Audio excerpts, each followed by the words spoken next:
Ceux qui ont choisi ce sermon sont ceux qui vraiment ont envie d'être zélés dans leur vie de foi, ceux qui ont cette volonté-là. Je pense que c'est ce qui vous a amené ici. Vous êtes bien fait de venir ici et vous êtes nombreux. Nous sommes un peu en retard sur le programme, donc nous allons tout de suite commencer par la prière. Prions. Dis notre Père, toi qui es vivant, il y a cette nouvelle année 2020 que tu nous accordes, merci. Tu nous as appelés dans notre jeunesse afin que nous puissions faire ton œuvre. Tu nous as donné cette opportunité, merci. À travers cette retraite d'hiver,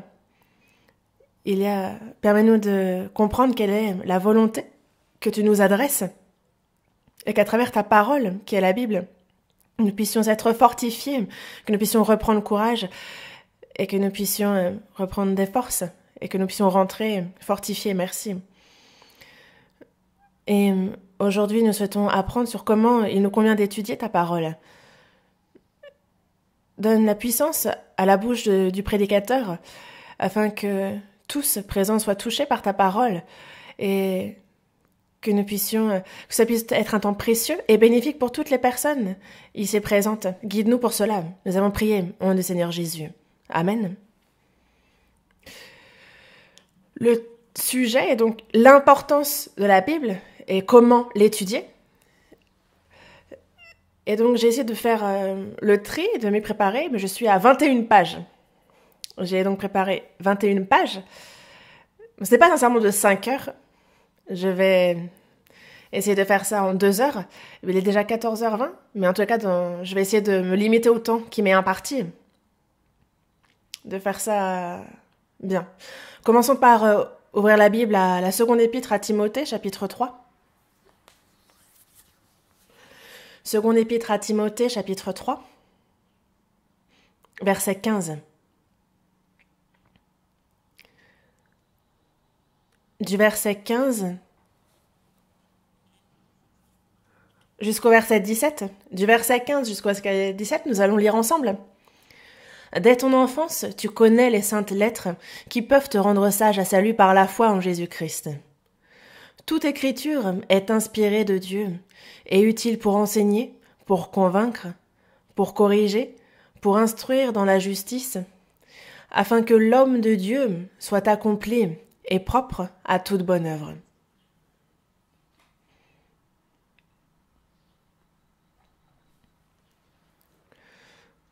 Quand on regarde ces versets, on voit que la Bible est bénéfique pour deux choses, dont la première est qu'elle rend sage à salut par la foi en Jésus-Christ. L'unique moyen pour l'homme d'être sauvé, c'est la Bible. On ne peut être sauvé sans connaître la Bible. On ne peut connaître Jésus sans connaître la Bible. Et l'on ne peut connaître le chemin, la voie vers le ciel sans connaître la Bible. Et c'est pour cela que la Bible nous fait connaître le salut. Ensuite, pour les personnes sauvées, c'est par la parole que l'on est enseigné, que l'on est convaincu, que l'on est corrigé, instruit dans la justice, et c'est afin que l'homme de Dieu soit accompli et propre à toute bonne œuvre. L'unique astuce pour la vie de foi, c'est la parole. L'unique méthode, l'unique moyen pour recevoir le salut, c'est la parole.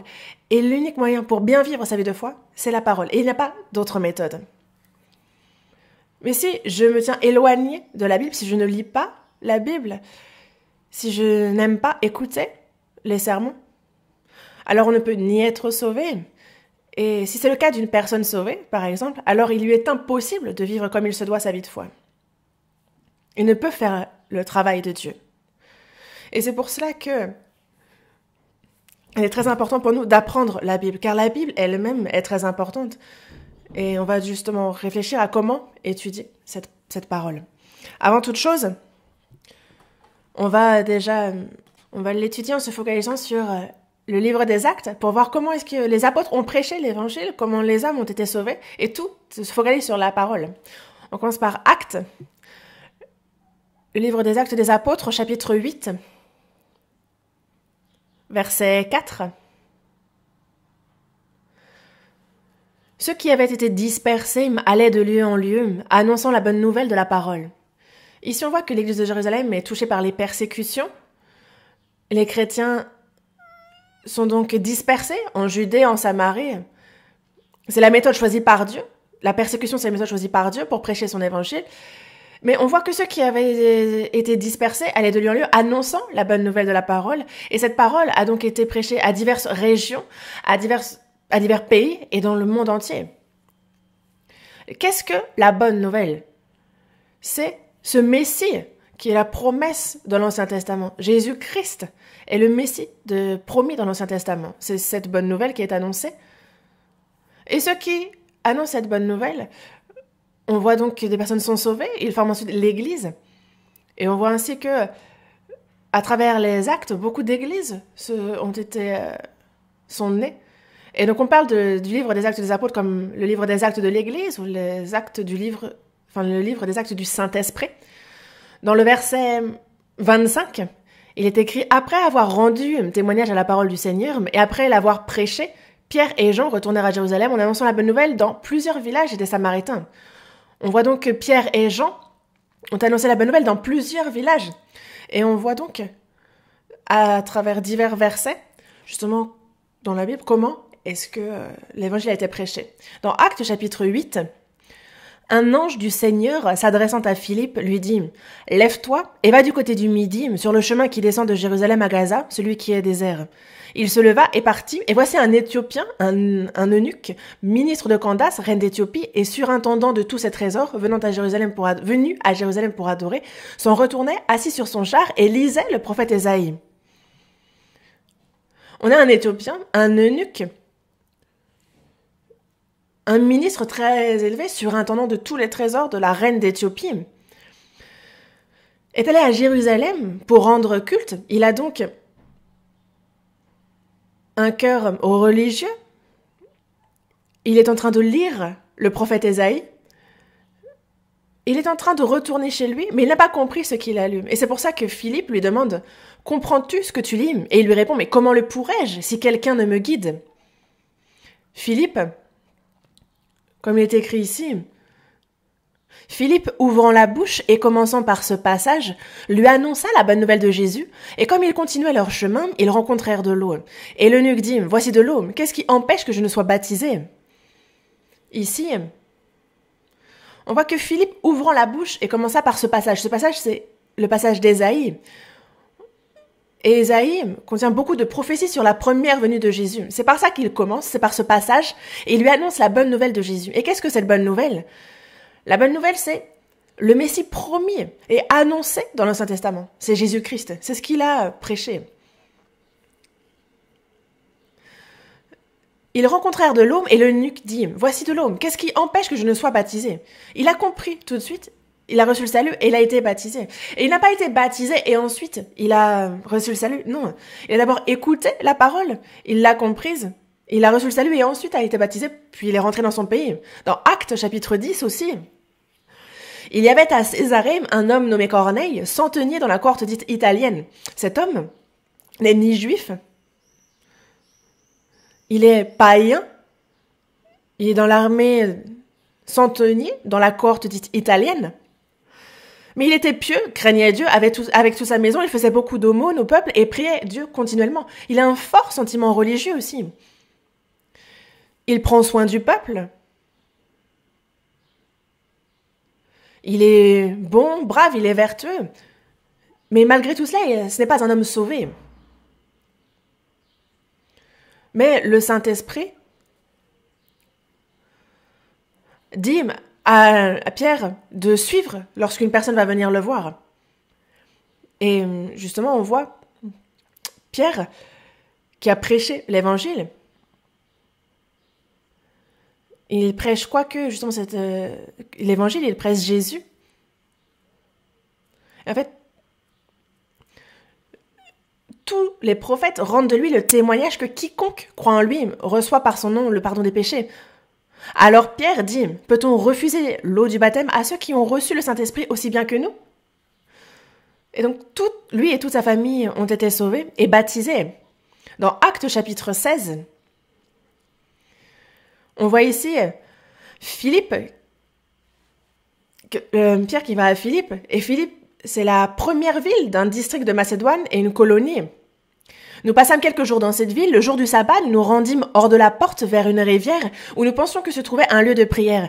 Nous nous assîmes et nous parlâmes aux femmes qui étaient réunies. L'une d'elles, nommée Lydie, marchande de pourpre de la ville de Thyatire, était une femme craignant Dieu et elle écoutait. Le Seigneur lui ouvrit le cœur pour qu'elle fût attentive à ce que disait Paul. Lorsqu'elle eut été baptisée avec sa famille, elle nous fit cette demande. Si vous me jugez fidèle au Seigneur, entrez dans ma maison et demeurez-y. Et elle nous pressa par ses instances. On voit Lydie, à qui il a été prêché la parole de Dieu. Elle l'a immédiatement comprise. Et elle demande aux apôtres, elle demande alors à ce qu'ils entrent dans sa maison et qu'ils y demeurent. Et c'est là que commence l'église de Philippe. On voit aussi que Paul et Silas prêchent et ils sont emprisonnés. Ils ont été jetés en prison, mais vers le milieu de la nuit, tout à coup, il y eut un grand tremblement de terre et en sorte que les fondements de la prison furent ébranlés. Au même instant, toutes les portes s'ouvrirent et les liens de tous les prisonniers furent rompus. Le geôlier se réveilla. En fait, et lorsqu'il vit les portes de la prison ouvertes, il tira son épée et alla se tuer, mais parce qu'il pensait à tous les prisonniers enfuis. Mais Paul cria d'une voix forte, « Ne te fais point de mal, nous sommes tous ici. » Alors il les fit sortir et dit, « Seigneur, que faut-il que je fasse pour être sauvé ?» Paul et Silas répondirent, « Crois au Seigneur Jésus et tu seras sauvé, toi et ta famille. » Si Paul et Silas n'avaient pas prêché, parce qu'ils lui annonçaient la parole du Seigneur. C'est la parole du Seigneur qui lui a annoncé. C'est parce qu'ils ont prêché la parole, la Bible. C'est ainsi que justement ils ont tous pu croire, et que donc ils se sont tous réjouis et ils ont cru. La Bible sauve les âmes. La Bible fait naître de nouveau les âmes. Que ce soit Pierre, Paul ou Jean, eux n'ont absolument pas la puissance de sauver qui que ce soit. Mais parce qu'ils prêchent la parole de Dieu, ils expliquent l'Ancien Testament, ils éclaircissent, ils démêlent l'Ancien Testament, ils témoignent de Jésus. Et c'est pour ça que ceux qui écoutent peuvent recevoir la foi, être sauvés, recevoir le baptême. Ils sont ensuite dans la communion et ça forme l'Église. C'est ce qui se répète constamment, c'est l'œuvre de Dieu dans le livre des Actes. Voyons dans Actes, chapitre 28. Actes, chapitre 28, verset 23. Du verset 23 au verset 28. Ils lui fixèrent un jour, et plusieurs vinrent le trouver dans son logis. Paul leur annonça le royaume de Dieu en rendant témoignage et en cherchant, par la loi de Moïse et par les prophètes, à les persuader de ce qui concerne Jésus. L'entretien dura depuis le matin jusqu'au soir. Les uns furent persuadés par ce qu'ils disaient, et les autres ne crurent point. Comme ils se retiraient en désaccord, Paul n'ajouta que ces mots. C'est avec raison que le Saint-Esprit, parlant à vos pères par le prophète Ésaïe, a dit: Va vers ce peuple et dis, vous entendrez de vos oreilles et vous ne comprendrez point. Vous regarderez de vos yeux et vous ne verrez point. Car le cœur de ce peuple est devenu insensible. Ils ont endurci leurs oreilles et ils ont fermé leurs yeux. De peur qu'ils ne voient de leurs yeux, qu'ils n'entendent de leurs oreilles, qu'ils ne comprennent de leur cœur, qu'ils ne se convertissent et que je ne les guérisse. Sachez donc que ce salut de Dieu a été envoyé aux païens et qu'ils l'écouteront. Ici, ils lui fixèrent un jour. Et plusieurs vinrent le trouver dans son logis.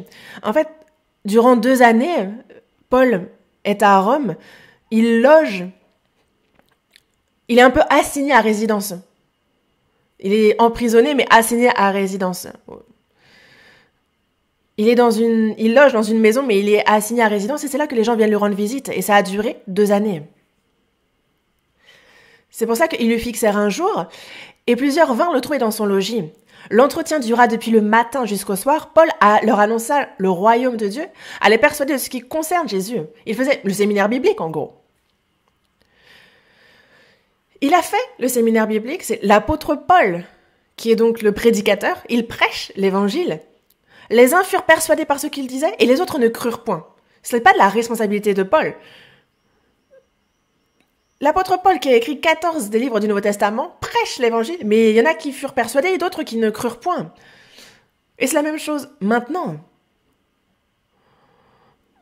On a un prédicateur très, très célèbre, très connu, très fort, qui prêche. Ça ne va pas garantir que tous seront sauvés. Certains seront persuadés, d'autres ne croiront point. Il prêche simplement la parole de Dieu. Dieu souhaite ardemment que tous soient sauvés, Mais il y a ceux qui, dans leur cœur, sont obstinés, têtus, et qui, eux, ne souhaitent pas recevoir le salut, dont le cœur est endurci. Dans le verset 30, Paul demeura 2 ans entiers dans une maison qu'il avait louée. Il recevait tous ceux qui venaient le voir, prêchant le royaume de Dieu et enseignant ce qui concerne le Seigneur Jésus-Christ. On finit ce verset ensemble. En toute liberté et sans obstacle. Il a donc eu l'opportunité durant 2 années de prêcher l'évangile. Il prêchait donc le royaume de Dieu et enseignait ce qui concerne le Seigneur Jésus-Christ. Il enseignait constamment, en toute liberté et sans obstacle. Il y avait certes des persécutions, mais personne ne pouvait l'arrêter. Personne n'arrêtait la parole. Et quand on regarde les épîtres, on se rend compte qu'à la fin de chaque épître, il y a des salutations. Mais il n'y en a pas au livre des Actes des Apôtres. En toute liberté et sans obstacle. C'est la fin. On a l'impression qu'il aurait fallu qu'il y ait autre chose à la suite. Mais non, en toute liberté et sans obstacle. C'est sur ce verset que se termine le livre des Actes des Apôtres. Évidemment que l'on ajoute et l'on ne retire rien à la Bible. Mais la Bible est encore à l'œuvre maintenant. Et même si ce n'est pas à travers l'apôtre Paul, mais il y a ceux qui prêchent le royaume de Dieu, qui enseignent ce qui concerne le Seigneur Jésus. En fait, les hommes ne peuvent pas empêcher cela d'être prêché. C'est en toute liberté et sans obstacle. Le Saint-Esprit continue de faire cette œuvre. Il le fait toujours, encore et maintenant, à travers notre Église. C'est certain. Et c'est pour cela que, en ce qui concerne le salut des âmes, l'unique moyen, c'est de prêcher l'évangile, de prêcher la parole de Dieu. C'est la parole qui sauve les âmes. Et moi, il y a quelques années de cela déjà, je suis allée en Amérique centrale, dans un pays qu'on appelle le Costa Rica. Et à ce moment-là, je suis allée dans la capitale faire un séminaire. On a fait une retraite là-bas à San José. Et il y a une ville qui s'appelle Coapiles, qui est à 2 heures de la capitale. On y est allé visiter une famille de frères et sœurs. Et à Coapiles, il y a un frère, interprète, qui durant 1 an a appris l'espagnol en Équateur. Et en fait, il y a un prédicateur qui a été envoyé à Coapiles, à l'église de Coapiles, mais il ne parlait pas espagnol, il avait donc besoin d'un interprète, mais il n'avait personne pour interpréter. Et il y a donc ce frère qui était en Équateur, qui était allé d'ailleurs pour apprendre l'espagnol, mais il était, même si ce ne fut que 1 an, il était quand même celui qui était, même si c'était pas beaucoup, c'était le meilleur. Ça ne faisait pas 1 an qu'il apprenait l'espagnol, mais il a été envoyé à Coapiles pour interpréter. Et c'est vrai qu'en 1 an, même si on est zélé dans l'apprentissage, on ne pourra pas dire grand-chose en espagnol. Mais donc, quand j'y suis allée, donc il y avait ce frère interprète qui a fait un témoignage avec la mission, les frères et sœurs de la mission qui étaient présents. Et son témoignage disait que lui est venu, on lui a demandé de venir en tant qu'interprète à l'église de Coapiles. Il a dit oui, il a choisi l'obéissance, mais lui-même ne comprenait pas bien l'espagnol. Il ne pouvait, sincèrement, presque pas aligner de mots. La seule chose qu'il savait faire, c'est lire ce qui était écrit. Écrire et lire. C'était la seule chose qu'il savait faire, selon lui. Mais dès qu'il est arrivé, il était déjà prévu qu'un séminaire se tienne. Et l'évangéliste, lui, ne parlait pas un mot d'espagnol. Et ce frère, qui n'avait qu'1 an d'apprentissage de l'espagnol et qui ne savait que écrire et lire, a donc reçu le script de l'évangéliste et a traduit ça. En fait, il était supervisé par l'évangéliste. Et donc, en fait, l'évangéliste parlait et lui lisait le script traduit en espagnol. Il a prêché ainsi le 1er jour, le 2e jour, le 3e jour. Et donc, ils ont été jusqu'à prêcher l'évangile ainsi. Mais ce qui était surprenant, c'est que des personnes ont été sauvées. Il s'est dit, oh, lui-même était vraiment surpris, parce qu'il n'a fait que lire. Il a lu le script, mais les gens étaient sauvés. Et il s'est dit, waouh, ça c'est vraiment surprenant. Et il y a eu un autre séminaire. Mais vous imaginez bien qu'en 2-3 mois, on s'améliore pas comme ça. Donc il a relu le script. Il a relu ce qu'il avait écrit. Et il y avait d'autres personnes encore qui recevaient le salut. Encore. Et quand j'y suis allée, ça faisait 1 an. Et ils étaient déjà 50 à se réunir. Et c'est un miracle, c'est vraiment remarquable. Ce n'est pas la puissance de l'homme, pas du tout. Il n'a fait que lire le script. Comment est-ce que des gens peuvent être sauvés comme ça? Non. Ce n'est pas son espagnol, ce n'est pas sa connaissance de la Bible, non. C'est vraiment le Saint-Esprit qui a agi. Et en écoutant ce témoignage, je me suis dit, ah, c'est vrai. En ce qui concerne le salut des âmes, la puissance est à Dieu et en Dieu seulement. Lorsque l'on prêche l'évangile, le Saint-Esprit est avec nous et il nous aide. Et vraiment, j'y ai cru tout de suite. Après, évidemment, j'y ai toujours cru. Mais je me suis dit, c'est vraiment le cas. La parole est vivante, elle est puissante. Et en fait, il y a, juste en bas du Costa Rica, il y a le Panama. Et quand je vous dis Panama, vous pensez à quoi? Je pensais qu'on allait me dire le canal de Panama. Mais en fait, quand je vous dis Panama, vous pensez à notre église au Panama, n'est-ce pas? En fait, on a une église désormais au Panama. Et donc, il y a un missionnaire qui a été envoyé. Et donc, ça fait 2 ans désormais qu'il y est. Et c'est la semaine dernière que le missionnaire au Panama est venu le dimanche faire le sermon à l'église de Chornan où je suis. Parce que nous sommes justement jumelés et nous les soutenons dans la mission. Et donc, il nous parlait de la mission, il nous faisait un rapport de mission. Et il y a une vidéo qu'il nous a montrée. Il nous a montré en vidéo comment ils ont prêché l'évangile durant les 2 dernières années. Et le missionnaire, désormais, parle espagnol et se passe désormais d'interprétation. Mais bon, imaginez bien que l'habilité qu'il doit avoir. Imaginez lorsque les locaux l'entendent parler espagnol, ça ne va pas être très bon. Mais cela n'empêche que des âmes sont sauvées constamment. Et donc, c'était en avril l'année dernière que j'y suis allée pour la retraite. Et désormais, au Panama, ils sont 40, ils sont 50 à se réunir. Et ça ne fait pourtant qu'1 an que l'évangile est prêché activement, mais ils sont déjà 50 à se réunir en 2 ans. Et il y a ceux qui sont sauvés, et depuis pas plus d'1 an d'ailleurs, ils les ont interviewés, ces frères et sœurs, ces nouveaux sauvés. Et ce qui est très surprenant, ce qui est étonnant, c'est que l'évangile auquel croient ces frères et sœurs est exactement le même auquel nous croyons. Leur souhait, leur témoignage, leur objectif dans la vie, leur raison d'être, tout est semblable au nôtre. Et ça, c'est parce qu'il y a cette parole de Dieu qui est unique et c'est elle qui sauve. C'est ce qui permet cela. Et c'est parce que nous vivons notre vie de foi basée sur cette même parole, sur cette même Bible, que c'est possible. Et j'ai été tellement touchée que j'aimerais qu'on l'écoute ensemble, qu'on regarde cette vidéo ensemble.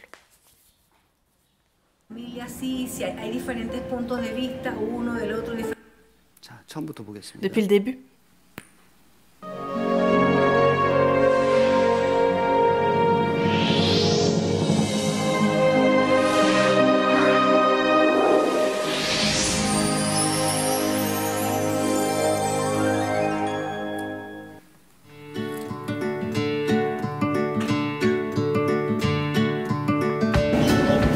Hola, mi nombre es Valeria Peña. Hola, mi nombre es Vanessa Peña. Hola, buenas, soy Marlene, miembro de la Iglesia Palabra de Vida Panamá. Hola, soy Daniel, gracias. Hola, mi nombre es Edwin. Hola. Hola, hermanos. Hola, mi nombre es Ernesto, saludos de Corea. Hola, ¿cómo están? Saludos desde Panamá a Corea. Hola, hermanos de Corea, yo soy Melissa. Hola hermanos, soy el hermano David de la Iglesia de Panamá.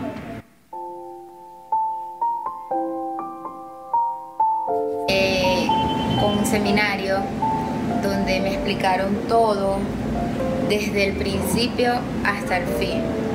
Y el mensaje que me llegó a mí, en el cual yo entendí la salvación, fue cuando Jesús en la cruz dijo consumado es. O sea, Dios mandó a su único hijo para que Él nos salvara.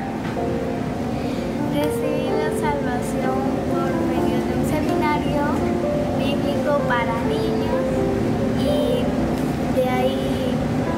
aprendí el verdadero evangelio y también aprendí que Jesús vino a la tierra y murió para perdonarme mis pecados, pasado, presente y futuro.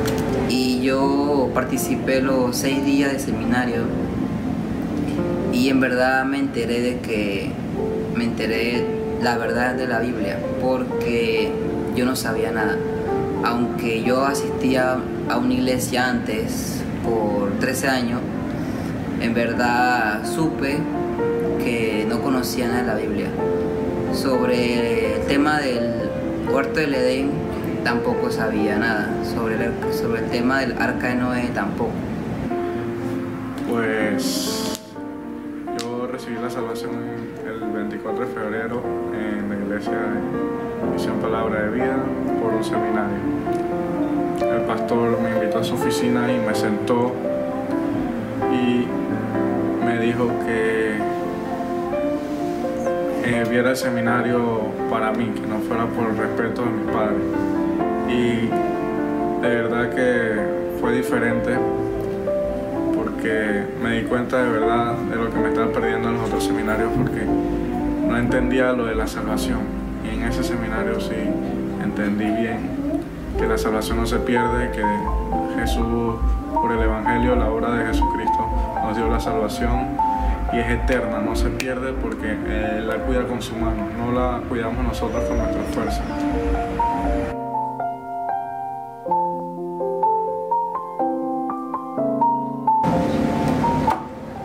Que las otras iglesias piensan que van a ir al cielo por obras.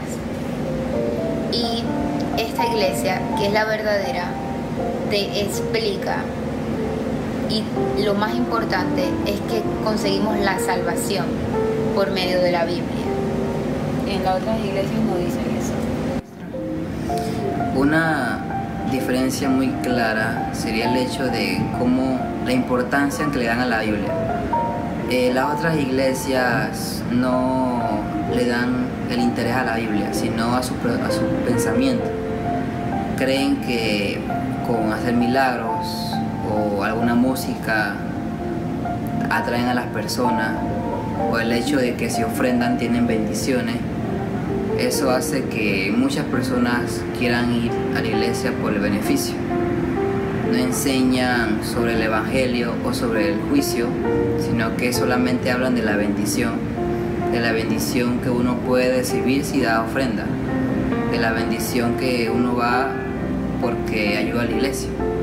Entonces no enseñan la Biblia como es. Las otras iglesias viven según su obra para recibir la salvación. Quieren hacer algo para comprar la salvación. Y en nuestra iglesia sabemos que la salvación viene de Dios. Y no hay nada que el humano pueda hacer para ser salvo.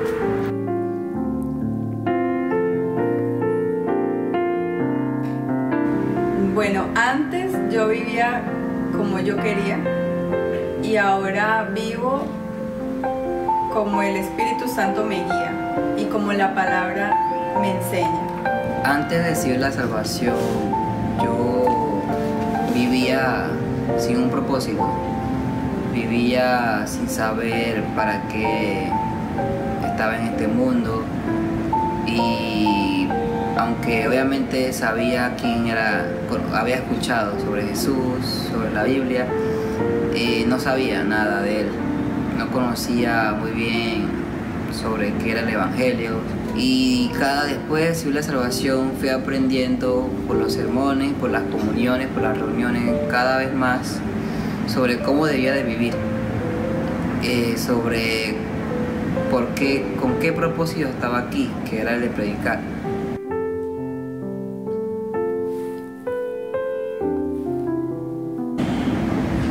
Mi prioridad es tratar de estar seguir los caminos de Dios, luchar por alejarse uno del mundo, que es una lucha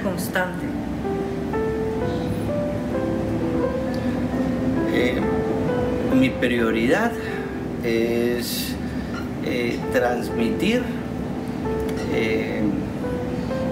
lo que se me ha dado, ¿sí? Por gracia, comenzando de adentro hacia afuera. Me refiero a mi familia y posteriormente a amigos y bueno.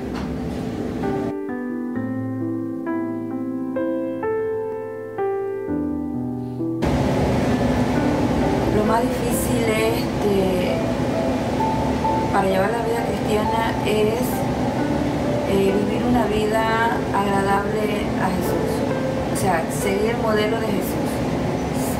Muchas veces fallamos y eso me entristece porque no le quiero fallar a Dios. Bueno, lo más difícil es que el mundo no nos ayuda y a veces la carne a veces le gana al espíritu. Y la tentación del mundo a veces es más grande que mi fe. Como cuando estoy predicando y quiero que esa persona entienda así rápido. Entonces aprendí que no es así, que es con la fuerza de Dios, no es con nuestra fuerza, aunque lo que vamos a hacer con nuestra fuerza no es con nuestra fuerza.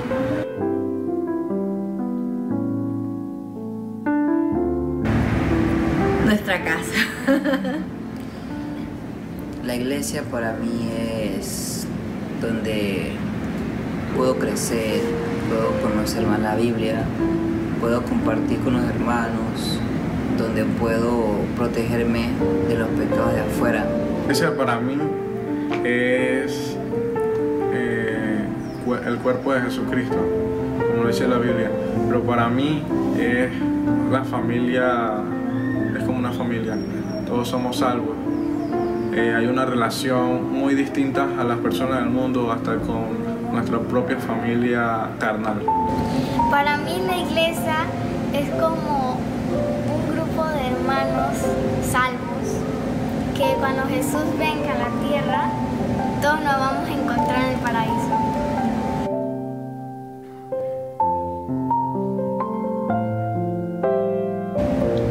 Como le dije ya, pues la misión de mi papá y de mi mamá, que ellos conocen porque estuvieron, pero es que le pasa a ellos lo mismo que a mí. Es difícil porque están rodeados de toda la familia. Y entonces cuando uno tiene toda la familia así, si hay diferentes puntos de vista, uno del otro, diferentes religiones, es un proceso muy difícil. Pero yo sé que orando mucho lo vamos a conseguir. Mi plan es primero predicar a mi familia o gente más cercana, invitarlos al seminario, o a los que viven en otro país, por lo menos enviarles el seminario de YouTube o invitarlos a la iglesia de su país. Mi plan primero es alcanzar a toda mi familia y después quisiera aquí en Panamá predicar en las provincias, pero primeramente aprender más de la palabra de Dios.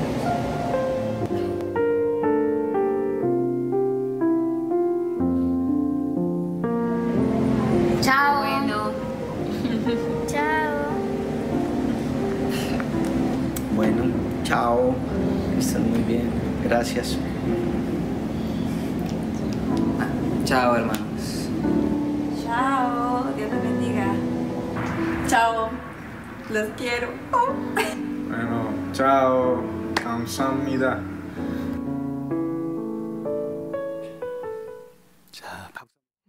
On applaudit.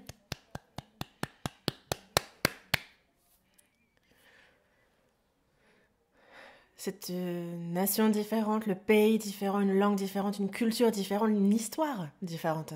Mais nous disons la même chose. Pourquoi ? C'est une seule et même parole. C'est par le même esprit, par la même parole de Dieu, du même Dieu, que nous avons compris une telle chose. Et donc, on connaît les saintes lettres qui peuvent rendre sage à salut par la foi en Jésus-Christ. Et une personne sauvée, il n'y a qu'un seul moyen, la Bible. Pour vivre sa vie de foi, il n'y a qu'un seul moyen, la Bible. Ça ne fait pas 1 an qu'ils sont sauvés. Ils ont pourtant un témoignage clair. C'est la puissance de Dieu. Au Royaume-Uni, il y a la reine Élisabeth, qui est une femme qui aime la Bible. Elle a dit qu'on pourra abandonner tout le territoire, mais on n'abandonnera pas la Bible. On peut abandonner le Royaume-Uni, mais la Bible, on ne l'abandonnera pas. Et il y a un pasteur qui a dit « Lorsque je suis fatigué, la Bible devient mon lit. Lorsque je suis dans l'obscurité, la Bible devient ma lumière. Lorsque j'ai faim, cela devient mon pain. Lorsque j'ai peur, cela devient mon bouclier. Lorsque je suis malade, c'est mon médicament. Et lorsque je me sens seule, je trouve beaucoup d'amis dans la Bible. Quand je travaille, c'est mon outil. Lorsque je m'amuse, c'est mon plaisir. Lorsque je suis ignorant, c'est mon école. Quand je me noie, c'est la Bible est ma terre ferme. Lorsque j'ai froid, c'est la Bible qui me réchauffe. Ce sont mes ailes. La Bible est mon guide, mon vêtement, mon refuge. La montagne, mon soleil, c'est ma source. Et le peuple d'Israël a vécu en Égypte. Il vivait une vie de servitude. Et cela, c'est comme nous, avant le salut, c'était l'état de notre âme. Et le peuple d'Israël a crié Dieu, il l'a invoqué, il lui a envoyé Moïse, comme Dieu nous a envoyé Jésus.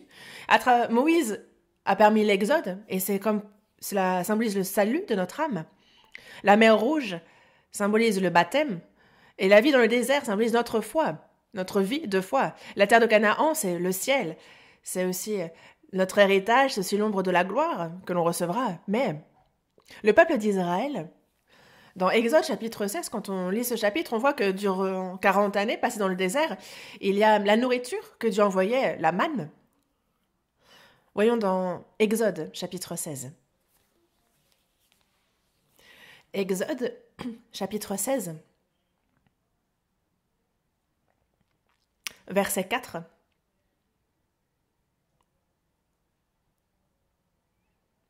Lisons ce verset ensemble. L'Éternel dit à Moïse, « Voici, je ferai pleuvoir pour vous du pain du haut des cieux. Le peuple sortira et en ramassera, jour par jour, la quantité nécessaire afin que je le mette à l'épreuve et que je voie s'il marchera ou non selon ma loi. » Je vous le dis, dans le chapitre 15, en fait, on nous parle d'Israël qui loue, qui chante un cantique à Dieu après l'Exode. Dans le chapitre 16, on nous parle donc de la manne. On voit Dieu qui donne la manne. Dans le chapitre 17, on voit ensuite qu'un rocher est frappé et que l'eau en sort. Dans le chapitre 17, c'est donc ce rocher que l'on frappe et d'où sort l'eau. Et dans le chapitre 18 commence la guerre, la lutte contre les Amalécites. Et ce processus-là est exactement le même pour ceux qui sont sauvés, pour cette vie après le salut. Cela nous le dépeint très bien. Et c'est pour ça qu'avant toute chose, on était en Égypte, on était dans le monde, on était dans les filets du diable, on était dans une vie misérable. Mais c'est par Jésus que nous avons reçu le salut. Et une personne sauvée reçoit la manne. Nous nourrissons de la manne et nous vivons ainsi. Et vivons dans le désert, nous survivons. On frappe le rocher, il y a l'eau qui en sort. Il y a l'eau et la manne que nous donne le Seigneur, dont on se nourrit et qui nous permet de vivre et de survivre dans le désert. Il nous donne d'abord la manne. Il nous donne l'eau qui sort du rocher que l'on a frappé. Et c'est ensuite que l'on se bat contre les Amalécites. Et les Amalécites symbolisent quoi? La chair, comme vous le savez. Nous sommes sauvés, mais nous avons cette chair qui, elle, est toujours telle qu'elle. Cette chair. Ce corps qui veut vivre dans le monde, qui veut suivre la tentation, qui veut vivre comme bon lui semble. Ça, c'est la chair. Et c'est contre elle que nous luttons. Mais avant de lutter contre elle, il nous donne la manne. Il nous donne la nourriture. Il nous donne sa parole. Il nous donne sa parole. Et il nous donne l'eau en frappant le rocher. Il nous donne la vie. Et il nous permet ainsi de vaincre la chair. Il ne nous dit pas, bon allez, va te battre et advienne que pourra. Non, il nous donne de quoi être vainqueur. Sa parole, la manne, la vie, l'eau. Car sans cette parole, sans cette nourriture, on ne peut pas vaincre. On ne peut pas être vainqueur. C'est impossible. Et c'est par la parole de Dieu que l'on est vainqueur. Revêtez-vous de toutes les armes de Dieu, afin de pouvoir tenir ferme contre toutes les ruses du diable. L'épée de l'esprit qui est la parole de Dieu. La manne est donc la nourriture spirituelle. La Bible est la nourriture spirituelle. Avant que Dieu ne fasse l'homme, il a d'abord fait toute la création, il a fait les végétaux, il a fait les végétaux selon leur espèce, il a fait les fruits. Et il a autorisé à ce que l'homme en mange. Et donc, avant même de faire l'homme, Dieu avait déjà tout préparé, toute la nourriture nécessaire à la vie de l'homme. Et de la même manière, Dieu prépare tout ce dont la personne qui sera sauvée aura besoin durant sa vie de foi. Et il dit bien, l'homme ne vivra pas seulement de pain, mais de toute parole qui sort de la bouche de Dieu. On est sauvé, mais on a la chair qui est toujours là, la chair qu'il faut nourrir. Une personne morte physiquement ne peut pas nourrir son esprit, n'est-ce pas? Mais nous, notre âme est née de nouveau. Et donc, on doit désormais manger la nourriture de l'esprit aussi. Et c'est la manne. Mais nous, au final, est-ce que l'on désire la nourriture spirituelle autant que la nourriture charnelle? Est-ce que je ressens la faim spirituelle autant que la faim charnelle? Est-ce que je vis en ressentant ça de manière égale? Il y a une petite anecdote. Au XIXe siècle, en Belgique, il y avait le noble Raynald III qui a donc reçu un grand héritage, qui était duc et était riche, mais son petit frère a fait une révolte et ce duc a donc fini par tout perdre. L'aîné a été emprisonné dans un lieu où il n'y a pas de trace d'homme, mais le petit frère a eu un plan fourbe pour son frère, parce que son grand frère avait une grande carrure, il était imposant, il était également bon vivant. Et donc, il a été enfermé, emprisonné, séquestré dans une petite cellule. Et son petit frère lui dit, si je te remettrai en liberté, il lui dit, si tu arrives à sortir de là, alors je te rends ton territoire et la liberté. Et chaque jour, il le nourrissait énormément. Et donc, en fait, petit à petit, il n'a pas pu résister. Il a forcément mangé, il est devenu obèse et n'est jamais sorti par la petite porte. Il n'a jamais pu sortir. Il n'a pas pu vaincre cette tentation. Et en fait, il s'est tué lui-même. Et son petit frère savait très bien qu'il ne pourrait résister à la nourriture et c'est pour ça qu'il l'a tenté. C'est le plan fourbe qu'il a tissé. Et c'est vrai que nous, il y a la nourriture charnelle. Et il y a d'ailleurs des choses très bonnes. Mais est-ce que j'aime d'autant cette nourriture? Est-ce que quand je ressens la faim, est-ce que lorsque je cherche à manger, lorsque je vais manger quelque part, que je mange et que je prends plaisir à manger, que je ressens cette joie lorsque je suis rassasiée? Est-ce que c'est la même chose pour le spirituel? La faim spirituelle, est-ce que je vais chercher la nourriture spirituelle où elle se trouve? Est-ce que je prends plaisir à manger spirituellement? Est-ce que je ressens cette satiété spirituelle? C'est la question, on a besoin de se la poser. La Bible est notre nourriture. Et les piétistes britanniques disent même « No Bible, no breakfast ». On ne mange pas le petit déjeuner si on n'a pas mangé d'abord la Bible. C'est le slogan qu'ils avaient. « No cross, no crown ». S'il n'y a pas la croix, il n'y a pas la gloire. Et cette parole spirituelle, cette Bible, on ne peut pas vivre sans, on ne peut rien faire, on ne peut pas avoir la puissance sans elle. Et ça, il nous faut le savoir. Psaume 19. Psaume 19. Psaume 19, verset 8. En français, verset 8. Du verset 8 au verset 11. Lisons ensemble.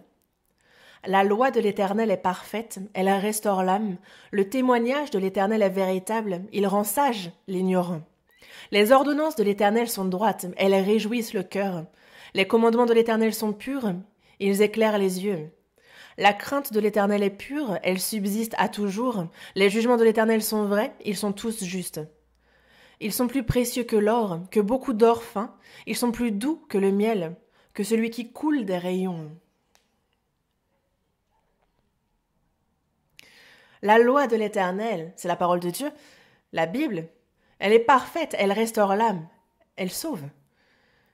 Il rend sage l'ignorant, elles sont droites, elles réjouissent le cœur, elles éclairent les yeux spirituels. Nous, il nous faut désirer autant la parole spirituelle que la nourriture charnelle. Et il faut qu'on en mange autant spirituellement que charnellement. Dans Job, chapitre 23, verset 12, il est dit « Je n'ai pas abandonné les commandements de ses lèvres. J'ai fait plier ma volonté aux paroles de sa bouche. » En Corinthiens, ce verset dit qu'il a préféré la nourriture spirituelle à la nourriture charnelle. Et il devra l'avoir avec lui et lire tous les jours de sa vie afin qu'il apprenne à craindre l'Éternel.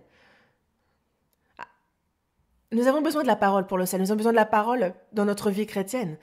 Et il faut qu'on la mange comme on se nourrit charnellement. Et il faut qu'on l'ait tous les jours à nos côtés, qu'on la lise, qu'on l'ait avec nous, qu'on la mange. La Bible, et en ce qui concerne la méthode pour l'étudier, c'est que déjà il faut la lire en entier, complètement. Et il nous faut tout écouter en part égale, que ce soit le sermon du mercredi, le sermon du dimanche, les réunions par quartier, les retraites, les séminaires et toute parole prêchée dans l'église. Il nous faut tout écouter et lire la Bible du début jusqu'à la fin, en entier. Et ne pas choisir, mais la lire dans sa globalité, tout écouter, tout lire. Et ne pas juste choisir un livre ou les sermons d'un pasteur en particulier.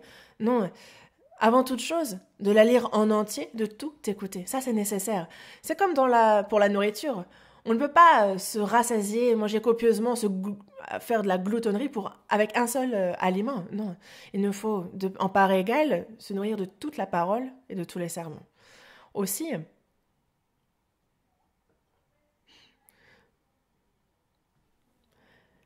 cette parole a la puissance de sauver les âmes. Et c'est par cette parole que nous avons été sauvés. Et après cela, on continue à apprendre la parole. Et vous avez dû ressentir le changement dans votre cœur. Dans ma vie, par exemple, nos paroles changent, nos actions changent, notre vie change par cette parole. Toute notre vie a complètement changé par cette parole. Et je pense que parmi vous, c'est le cas pour un grand nombre de personnes, n'est-ce pas? Mais certaines personnes ont reçu le salut, mais c'est un peu... Ils doutent par exemple de leur salut. Ils sont sauvés, mais leur cœur n'a pas changé. Ils continuent à prendre plaisir dans le monde. Ils prennent plaisir au péché, ils n'arrivent pas à rejeter ce péché. Ils parlent aussi, comme auparavant, ils parlent à tort et à travers. Ils n'arrivent pas à s'abstenir. Leurs actions n'ont pas connu de grands changements, on n'a pas vu de changement. Et eux-mêmes, ils disent « Oh, pourquoi moi je ne change pas ?» Il n'est jamais arrivé de donner leur vie à Dieu. Pourquoi? Pourquoi une telle chose? C'est que ils n'ont jamais eu un cœur ardent pour chercher la parole de Dieu. Quand on fait le séminaire biblique, il y a certaines personnes qui sont sauvées, et de manière vraiment claire et certaine. D'autres non. Pourquoi? Ils ne sont pas ardents dans leur cœur. Ils n'écoutent pas avec un cœur ardent. Ils ne sont pas humbles, ils ne sont pas ardents dans leur cœur. Le problème vient du cœur. Et c'est la même chose après le salut. Est-ce que c'est vraiment avec un cœur ardent que l'on cherche la parole de Dieu, que l'on s'en approche, que l'on cherche à vivre selon cette parole? Et il y a cet effort et une telle personne connaîtra ces changements après le salut. Et il y a un poème que je vais vous lire. Après avoir invoqué de la bouche, mes pieds n'ont jamais fait un pas. Et ce changement dont je n'ai fait que crier le nom n'a jamais fait avancer mon pied. Ma pensée et mes paroles sont dans les cieux, mais mes actions et mon obéissance est en terre. Je n'ai pas prié. Et lorsque la parole n'était pas douce, c'est que je ne l'ai pas lue. Ne pas aimer les frères et sœurs, c'est ne pas aimer le Seigneur. Ne pas vivre pour le Seigneur, c'est ne pas mourir pour lui non plus. Je ne connais que trop peu de choses. Moi, il ne faut pas que je me trompe moi-même, moi qui n'ai pas le courage d'avancer un seul de mes pieds. En fait, on ne peut pas se tromper nous-mêmes. En parole, on se dit sauver, on témoigne, on dit vivre avec zèle. Mais il dit bien que ses pieds n'ont jamais fait un pas en avant.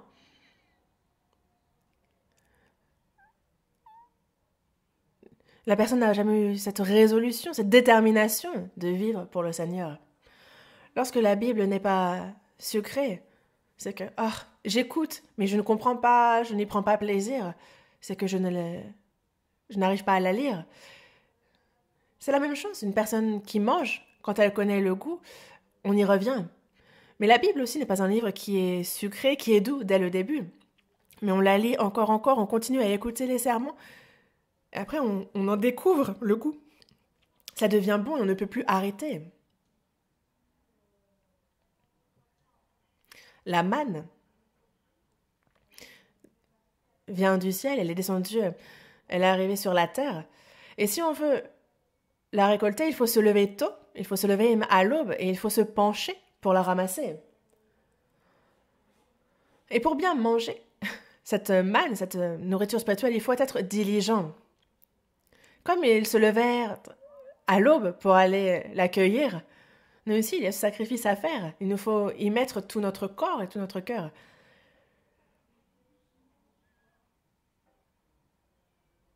Il faut vraiment que on ait un cœur humble, que l'on se penche pour cette parole. Par exemple, on est dimanche, on doit aller à l'église. Il est bon d'y aller.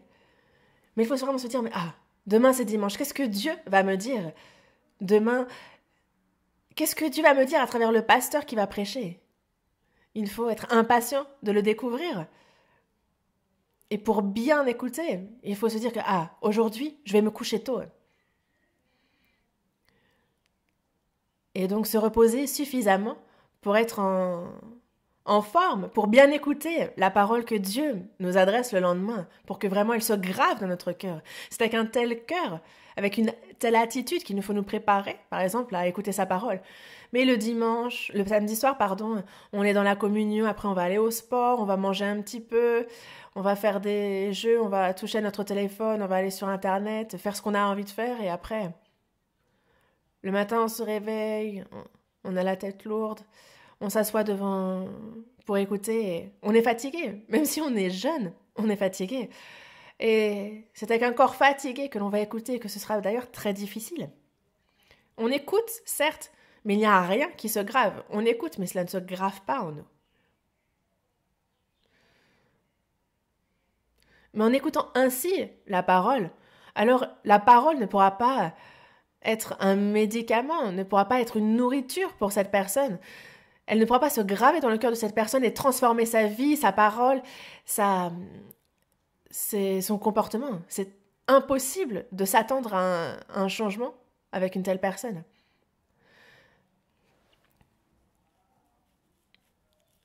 Imaginez par exemple une personne qui paie pour voir un film. Elle va investir son temps, son argent pour vraiment s'asseoir à la meilleure position, pour être le mieux placé pour voir l'écran. Elle va être impatiente de voir ce film. Et pour la parole de Dieu, c'est la même chose. C'est du temps, c'est de l'argent, on prend la meilleure place pour écouter le mieux. Et un peu comme on attendrait le film qui sort après tant de mois d'attente. Alors vraiment, dans ce sermon-là, on sera touché par la parole que Dieu nous adresse.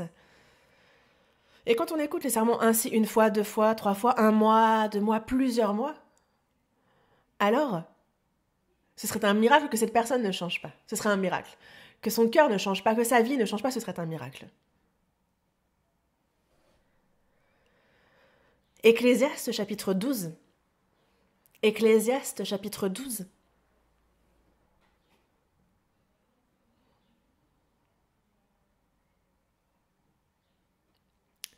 Verset 13 en français.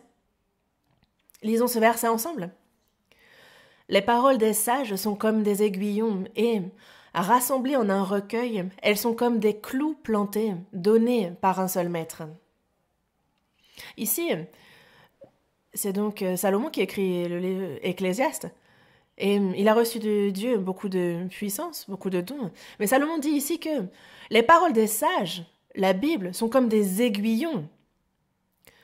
La Bible sont comme des clous plantés, donnés par un seul maître. Comme des clous plantés. La parole de Dieu et la Bible sont comme des aiguillons, comme des clous plantés. À quoi servent les clous? Quel est le rôle d'un clou? Ça permet de fixer un objet, n'est-ce pas? Il y a par exemple une chose, un objet que l'on souhaite accrocher, par exemple un porte-manteau, etc. Pour ça, on a besoin de le clouer. Ça permet de fixer un objet à un endroit. C'est le rôle des clous. Ça fixe un objet à un endroit. Ça permet également de lier deux choses. Le clou permet également d'attacher, de fixer une chose à une autre. Et nous n'avions aucune relation avec Dieu. Nous étions ennemis de Dieu. Nous ne pouvions être en lien avec Dieu. Mais à travers Jésus-Christ, par la parole de Dieu, nous avons été liés, n'est-ce pas? On est désormais fixés. C'est la parole de Dieu qui a fait ce clou. Ce rôle de clou et qui nous a liés. La parole de Dieu permet vraiment de clouer quelqu'un qui n'avait pourtant aucun lien avec Dieu et de le mettre en relation avec lui. Jacob a quitté sa maison et désormais est à Bethel dans le désert et il voit cette échelle qui descend du ciel et cette échelle permet juste de monter là où il était impossible de monter. Dans Jean justement il dit que cette échelle c'est Jésus, mais Jésus est donc médiateur et c'est celui qui fait le rôle de médiation entre nous et Dieu. L'homme ne peut aller vers Dieu, il ne peut y aller. Mais c'est possible à travers Jésus. Jésus, la parole de Dieu, est comme des clous plantés. Le salut aussi, c'est par la parole de Dieu que nous sommes sauvés. Et nous qui vivions sans nous inquiéter de Dieu, la parole de Dieu nous a cloués à Dieu. Nous ne pouvons désormais en être détachés. Et après notre salut, il en va de même. Cette parole qui sont comme des clous plantés, on continue à l'apprendre et ça nous permet d'être toujours liés davantage et plus fermement à Dieu. Ça lie chaque aspect de notre vie avec Dieu, d'être utilisé. Voyons dans Actes, le livre des Actes des Apôtres, chapitre 20.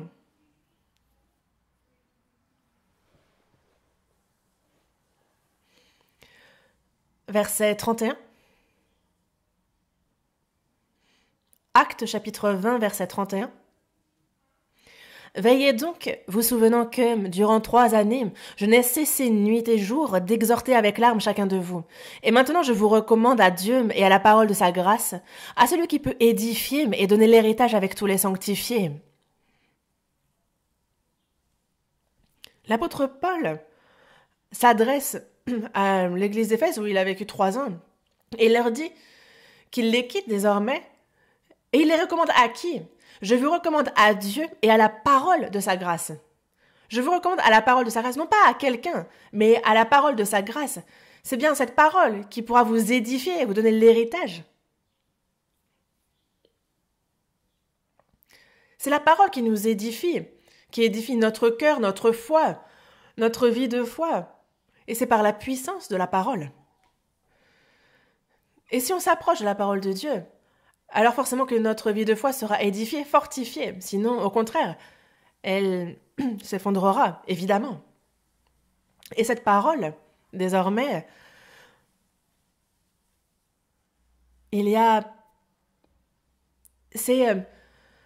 différents clous, n'est-ce pas? Et de la même manière, il y a différentes paroles. Il y a des gros clous, des petits clous, il y a des clous minuscules. Et c'est comme un peu pour la verge, il y a ceux qui ont les os d'animaux, il y a ceux qui sont en forme de triangle. Il y a des clous qui vont aller dans le béton, il y a les clous ont des formes et des rôles très différents. Mais c'est pareil, on a la parole de l'évangile. On a aussi la parole nécessaire pour vivre la vie de foi. Les paroles de réprimande, les paroles de consolation, les paroles de... Il y a différentes catégories. Celles qui s'adressent aux Juifs, celles qui s'adressent à l'Église, celles qui s'adressent aux païens. La parole qui s'adresse à ceux qui ne sont pas sauvés, les paroles qui avertissent. Et c'est toutes ces paroles-là.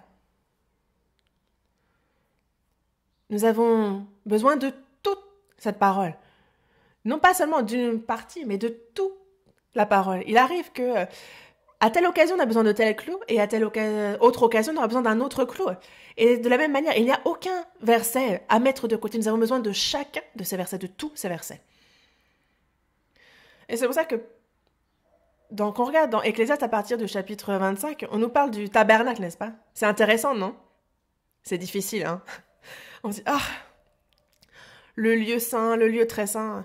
Et moi, à l'église de Tornade, en fait, je parle du temple depuis plusieurs semaines. Et quand je parle du tabernacle, quand on lit les versets concernant le tabernacle, il ne faut pas juste les lire de manière inconditionnelle, mais on peut aussi se référer à des documents qui nous en parlent. Évidemment, il y a des livres qui sont justement qui ont été approuvés par l'Église. En fait, si vous allez dans la librairie de l'Église, vous avez différents livres qui ont été approuvés. Vous verrez que c'est vraiment bénéfique, ça aide dans la lecture de la Bible. Pour Ézéchiel, par exemple, après on nous parle du temple, et c'est vraiment très compliqué, c'est vraiment difficile à lire, mais tous ces versets-là aussi sont nécessaires, raison pour laquelle il nous les a donnés. Et c'est pour ça qu'il ne faut pas sauter un verset ou juste... On peut commencer par lire, et même si on ne comprend pas, on lit tout, on lit. Et ensuite, on relit encore et encore. Il y aura des versets que l'on va retirer de cela. Et après, il y a des versets que l'on comprend à force d'écouter les sermons. Et dans notre marche, il y a des fois des versets qu'il va nous falloir étudier. On va avoir le dictionnaire pour le vocabulaire, le dictionnaire biblique pour les termes spécifiques. En fait, on va regarder aussi dans divers livres, parce que tous les versets sont nécessaires. Et cette parole, on doit la graver profondément dans notre cœur. Hébreux chapitre 2. Hébreux chapitre 2. Verset 1. Chapitre 2, verset 1, on lit ensemble. « C'est pourquoi nous devons d'autant plus nous attacher aux choses que nous avons entendues, de peur que nous n'en soyons emportés loin d'elles. » Ce que nous avons entendu, la parole de l'Évangile, la parole de Dieu, la parole pour la vie de foi, il faut d'autant plus nous y attacher, de peur que nous soyons emportés loin d'elles. Pourquoi? Parce que, vraiment, si la parole n'est pas profondément gravée dans notre pensée, dans notre cœur, on peut être emporté loin d'elle. C'est parce que j'ai entendu que cette parole est mienne. Je n'en tire pas la puissance. Non, cela ne m'est d'aucun avantage. C'est cloué en moi, mais il faut clouer profondément. Et comment faire une telle chose? Il faut mémoriser. Il faut beaucoup mémoriser la parole de Dieu. Vous êtes tous jeunes, n'est-ce pas? Vous êtes dans la vingtaine certainement, la trentaine peut-être. Au début de la trentaine certainement. Mais en général, quand on a la vingtaine, la trentaine, quand on lit 3 fois, on a déjà mémorisé, n'est-ce pas? Au bout de 3 fois, on a déjà mémorisé, non? Quand on vieillit, on pourra bien lire 10 fois qu'on n'aura toujours pas mémorisé. Il faut vraiment beaucoup lire, répéter encore et encore pour mémoriser. Mais plus on mémorise et plus on est instruit, plus on est enseigné. Et alors, dans telle ou telle situation, on va s'en souvenir et il y aura la puissance de cette parole.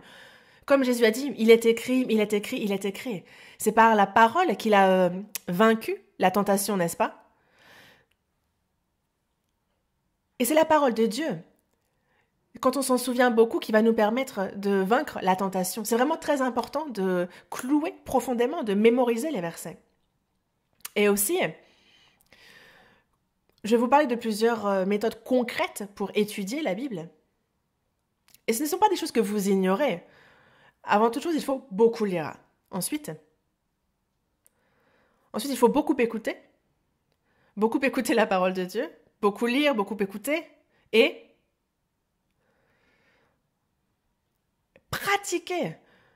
mettre à l'œuvre la parole de Dieu. On va voir dans Apocalypse chapitre 1.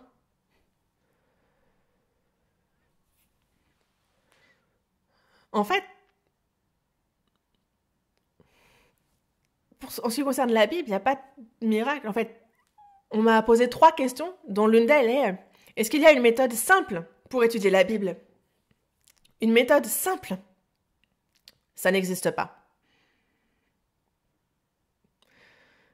Ça ne peut pas être simple. Je suis désolée. Je m'excuse pour la personne qui m'a posé la question et qui d'ailleurs avait une très bonne intention. Je comprends très bien cette très bonne intention. Et d'ailleurs, c'est bien mieux de poser la question que de ne pas la poser. Parce que le fait de poser la question, c'est que vraiment, il a à cœur de bien étudier. Mais je m'excuse, il n'y a pas de méthode facile, de méthode simple. Une autre question, quel peut être le meilleur moyen de mémoriser tel chapitre, tel verset? Il n'y a pas. Il n'y a pas de miracle, il faut juste apprendre. Faut mémoriser. Ce n'est pas une chose simple, ça ne se fait pas simplement. Non. C'est pareil pour étudier la Bible. Il n'y a pas de voie facile, il n'y a pas d'autoroute de la Bible. Apocalypse chapitre 1 verset 3. Lisons ensemble. Heureux celui qui lit et ceux qui entendent les paroles de la prophétie et qui gardent les choses qui y sont écrites, car le temps est proche. Dans ce verset, il est dit, il y a ceux qui entendent les paroles de la prophétie et qui gardent les choses qui y sont écrites. Avant toute chose, il nous faut lire. Lire, entendre et garder, mettre en pratique. Mais il y a certaines tortues qui ne meurent pas même après ne pas avoir bu pendant 500 jours. Il ne faut pas qu'on devienne des chrétiens tortues. Des personnes qui vont à l'église et qui n'auraient pas lu la Bible depuis 500 jours. Non, ça c'est impossible. Pour certains, la Bible, c'est comme un médicament traditionnel. On le mange contre son gré parce que c'est bon pour la santé, même si c'est amer. Ah, c'est trop dur, c'est trop dur. On m'a dit que c'était bon pour ma vie de foi, donc bon, bref, je vais lire et... Après, même si ça reste un médicament traditionnel, c'est déjà mieux que rien, mais pour certains, c'est du riz cuit non raffiné. Mais ça, c'est un peu comme le médicament. C'est vrai que même si au début, ça n'a pas de goût, c'est comme le riz cuit non raffiné, au début, c'est pas très bon. Mais petit à petit, on s'habitue et on trouve la saveur. Et c'est la même chose pour la Bible. Et il y a justement la Bible qui est comme une glace douce. Au début, ça peut être un peu comme un médicament traditionnel, puis après du riz cuit non raffiné, après ça arrive comme une glace. Mais dès le début, vous n'allez pas sentir ce goût sucré. Et en tout cas, il nous faut lire la Bible. Et en ce qui concerne de comment lire la Bible, déjà, il faut être régulier dans sa lecture. La nourriture quotidienne de chaque jour, comme il a donné la manne chaque jour, parce que le lendemain, on ne pouvait pas la manger car elle avait déjà pourri. Et c'est pour ça que c'est chaque jour qu'il nous faut lire la Bible. On a le planning de lecture de la Bible, n'est-ce pas? Bon, il y en a sous format papier et d'autres maintenant même en application sur le téléphone. Et on coche chaque jour ce qu'on a lu. Et par exemple, de base, 1 fois par an. Et c'est la semaine dernière, on a eu la retraite des responsables jeunes de l'église de Chandan. Et donc, les jeunes responsables disaient que tous les jeunes vont lire au moins 1 fois. Et que les responsables, eux, 2 fois. Et le chef des jeunes, 3 fois. Et moi, j'ai entendu ça et je me suis dit, oh, moi, je suis prédicateur, il faut bien que je lise au moins 5 fois. Après, c'est un très bon cœur. C'est vrai que notre église aussi, c'est de base 1 fois, les responsables 2 fois, enfin, c'est un peu ce qu'on a instauré.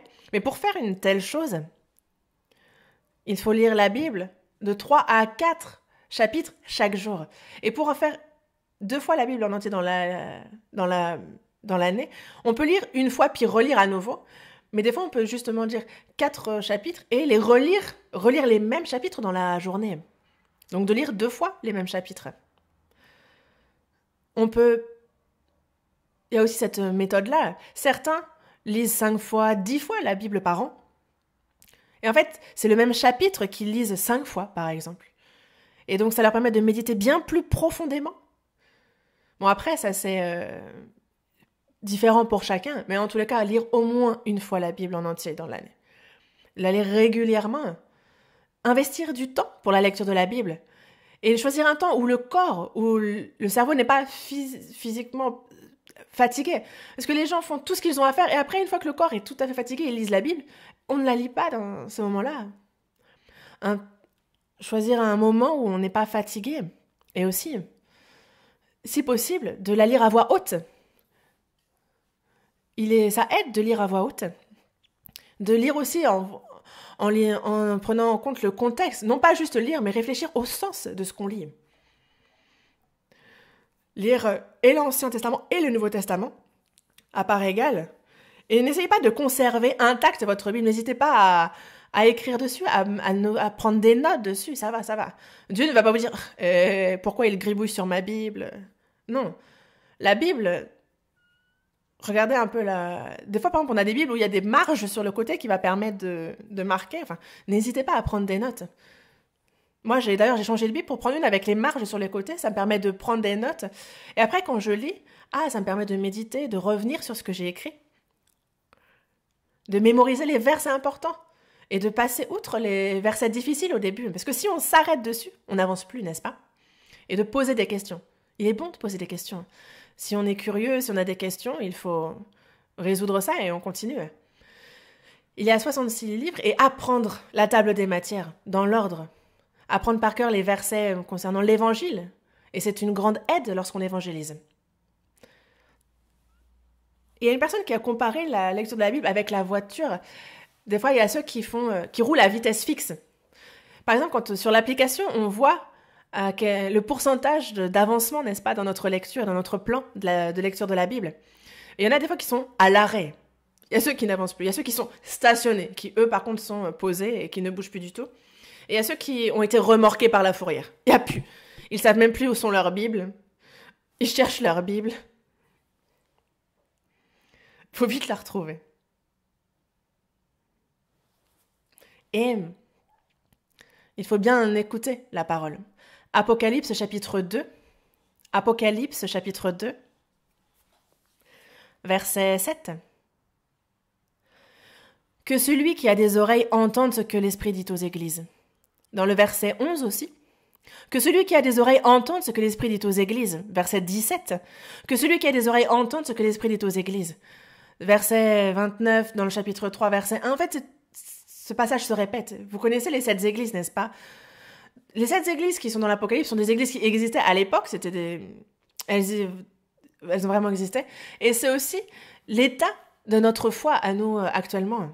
Ça nous enseigne également sur ce point-là. Mais le point commun est que celui qui a des oreilles entende ce que l'Esprit dit aux églises.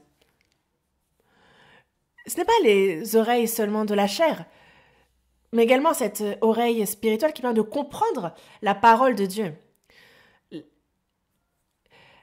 La parole, il nous faut entendre ce que l'Esprit dit aux églises. Dieu donne sa parole à son Église par son Esprit.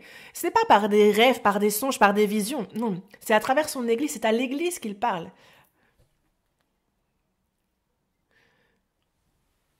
Je vous ai parlé du Costa Rica, du Panama.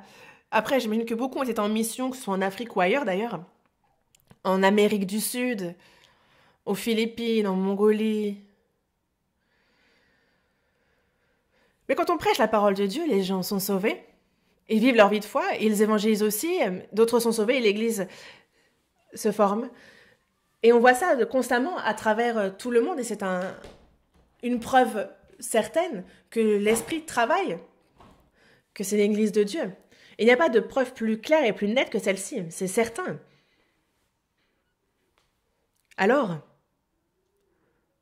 où faut-il écouter la parole de Dieu? Il faut écouter ce que l'Esprit dit aux églises. Certains vont sur YouTube, sur Internet et écoutent d'autres sermons. Des choses qui un peu communes, des choses inhabituelles, différentes. Et ça, faut s'en méfier.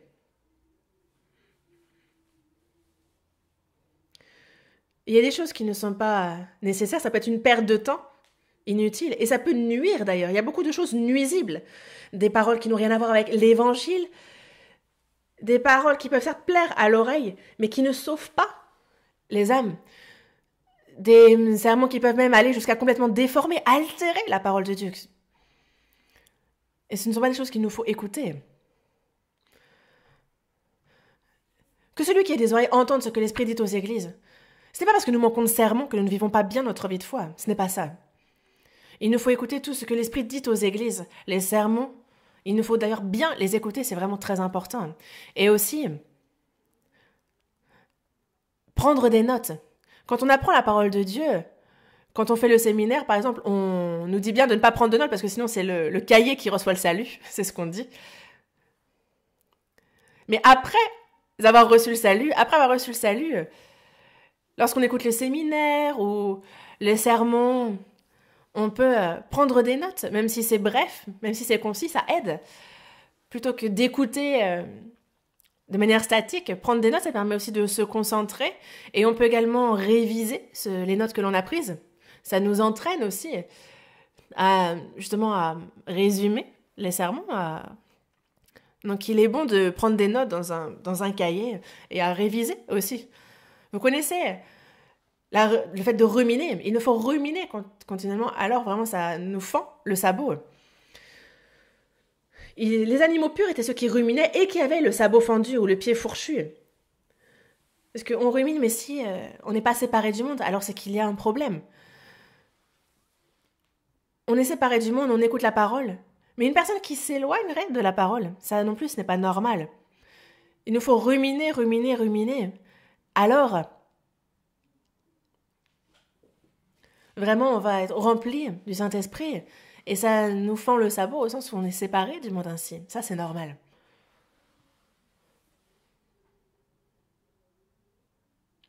Regardez l'écran un instant.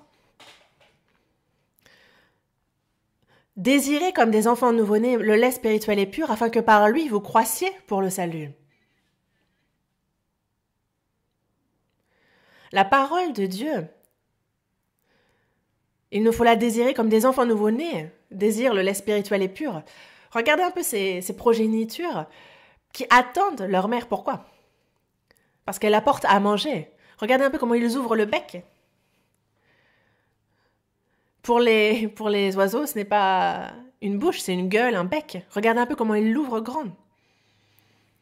Et on a l'impression qu'il va dévorer sa mère. Mais il désire tellement cette nourriture. Les animaux, il est dit que la maman nourrit surtout celle qui ouvre grand la bouche. C'est comme pour l'hirondelle. Certains ouvrent grand, certains n'ouvrent pas grand, mais nous aussi, en fait, il nous faut grandement ouvrir la bouche face à la parole de Dieu. Il nous faut vraiment avoir un grand désir de la parole de Dieu. Certains écoutent plusieurs fois le même sermon et certains la comprendront à 100%, d'autres à 70%, d'autres à 50%. Certains ne se souviennent pas même trop de ce qu'ils ont entendu. Certains n'en comprendront que 20%. Certains comprennent même davantage les sous-entendus, tout ce qui est plus loin que ce qui a été dit. Regardez ça, ceux qui ont élevé des animaux savent très bien quand est-ce qu'ils sont le plus mignons. C'est quand ils mangent, quand ils boivent le lait. C'est certes des cochons, mais ils sont trop mignons, non? Regardez-les. La mère ne mange pas, mais elle n'a pas besoin. Elle est rassasiée de les voir manger. Et nous aussi, quand on désire ardemment la parole de Dieu, alors imaginez combien Dieu s'en réjouit. Les arbres se boivent la parole, mais nous, on doit se nourrir de la parole de Dieu, mais c'est pas pour autant qu'il faut manger la parole. Il ne faut pas non plus être des chrétiens foutas, qu'on appelle, parce que on dit « Ah, c'est dimanche !» Déjà, on n'a pas vu la Bible de toute la semaine, on la cherche, ah, il y a de la poussière dessus, on fait « Et après, on tape dessus. » Il ne faut pas devenir de tels chrétiens.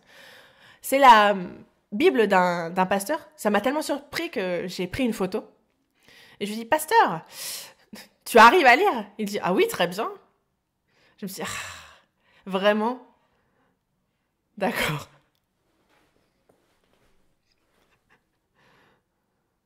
Je pense que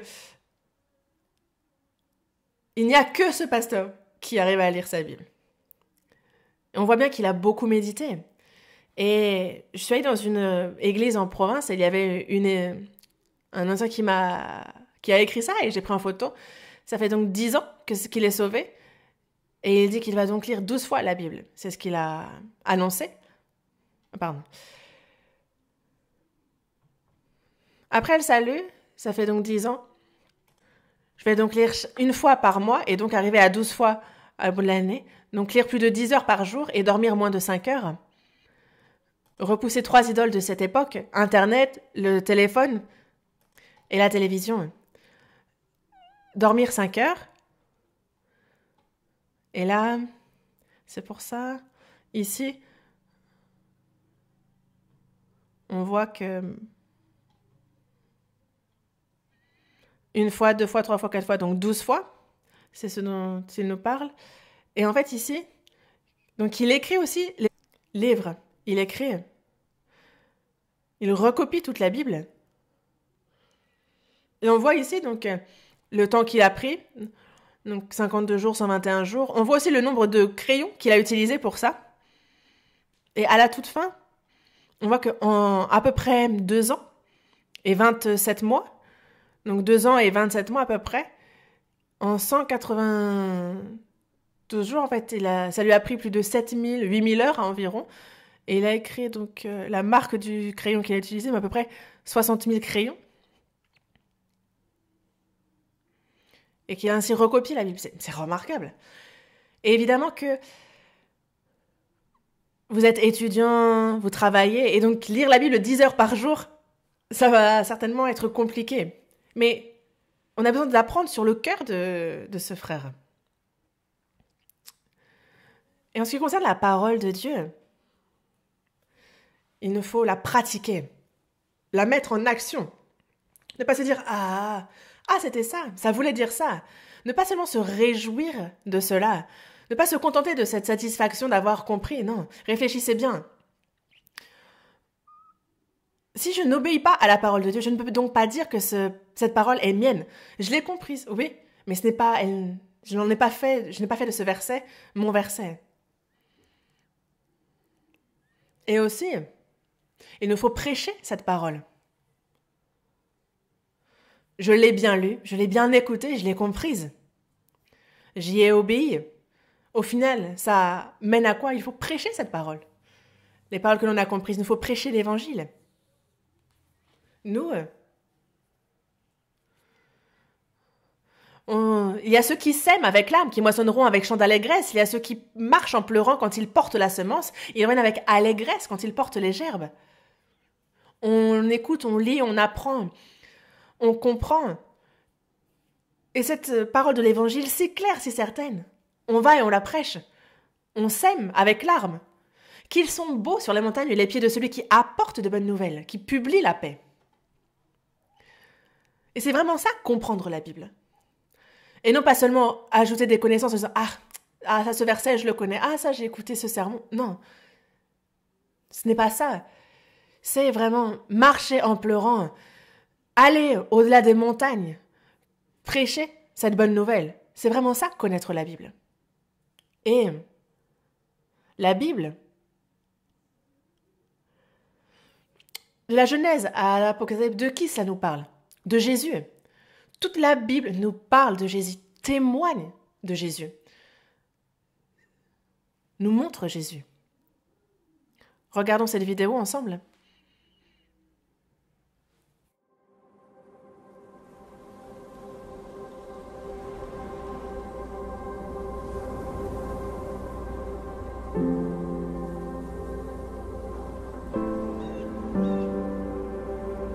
La Bible n'est pas une série d'histoires déconnectées. C'est un récit unique dans lequel chaque histoire, chaque personnage pointe de celui qui est plus grand. Le récit d'Adam et Ève n'est pas seulement une histoire à propos du premier homme et de la première femme. Il y a un Adam meilleur et véritable qui a résisté au mal dans le jardin et dont l'obéissance nous est attribuée. Il y a un Abel meilleur et véritable qui fut tué alors qu'il était innocent, dont le sang crie non pour notre condamnation, mais pour notre acquittement. Il y a un Abraham meilleur et véritable qui a répondu à l'appel de Dieu et a tout laissé, le confortable et le familier, pour marcher seul dans l'inconnu afin de créer un nouveau peuple de Dieu. Il y a un Isaac meilleur et véritable qui n'a pas seulement été offert par son père sur la montagne, mais qui a vraiment été sacrifié pour nous tous.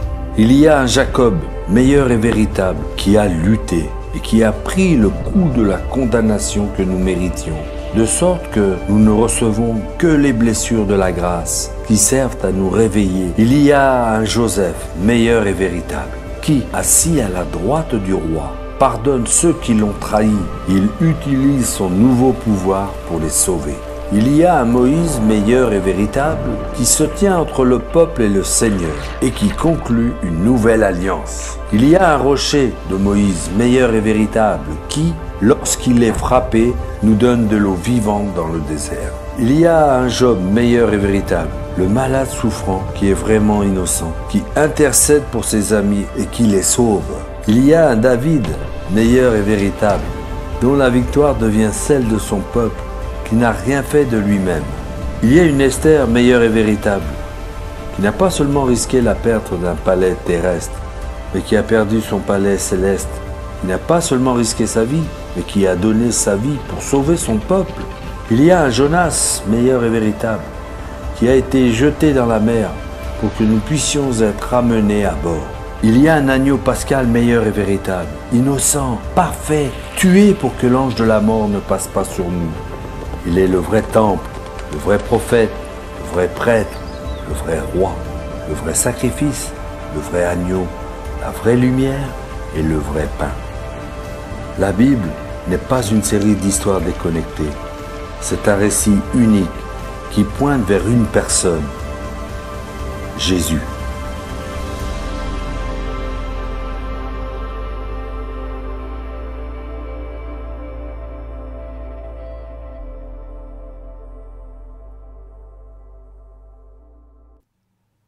La Bible témoigne d'une personne, Jésus, promis et prophétisé dans l'Ancien Testament.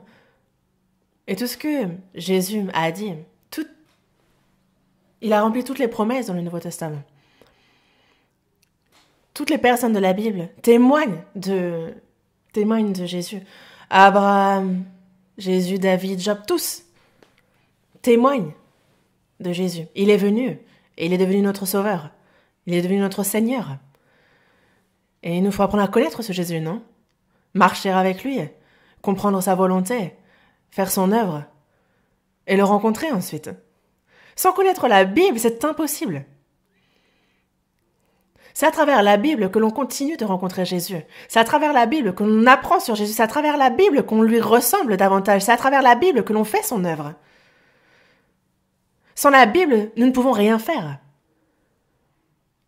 Nous ne pouvons ni recevoir le salut, ni vivre notre vie de foi. Nous ne pouvons pas porter de fruits. Nous ne pouvons pas avoir de sentiments pour la mission. Nous vivons sans aucun lien avec Dieu. Nous ne pouvons rien faire sans elle. S'il y a la Bible, tout est possible. Mais un jour, il y a beaucoup de choses qui désormais font obstacle à l'étude de la Bible. Les 3 choses dont j'aimerais vous parler, c'est le téléphone. La deuxième chose, c'est la paresse. Et la troisième, le péché. Réfléchissons à ça un peu. Il n'y a personne, presque personne, qui n'a pas envie d'étudier la Bible. Si la personne est sauvée, elle a envie d'apprendre, elle a envie d'étudier, c'est vrai. Tout le monde a ça à cœur. Mais il y a des obstacles, il y a des ennemis qui nuisent. Et les plus grands sont le téléphone, la paresse et le péché. Pour ce qui est du téléphone, surtout maintenant, c'est un problème pour tous, car à cause du téléphone, certains ne sont pas sauvés. Certains, à cause du téléphone, ne vivent pas leur vie de foi. Certains ne lisent pas la Bible à cause du téléphone.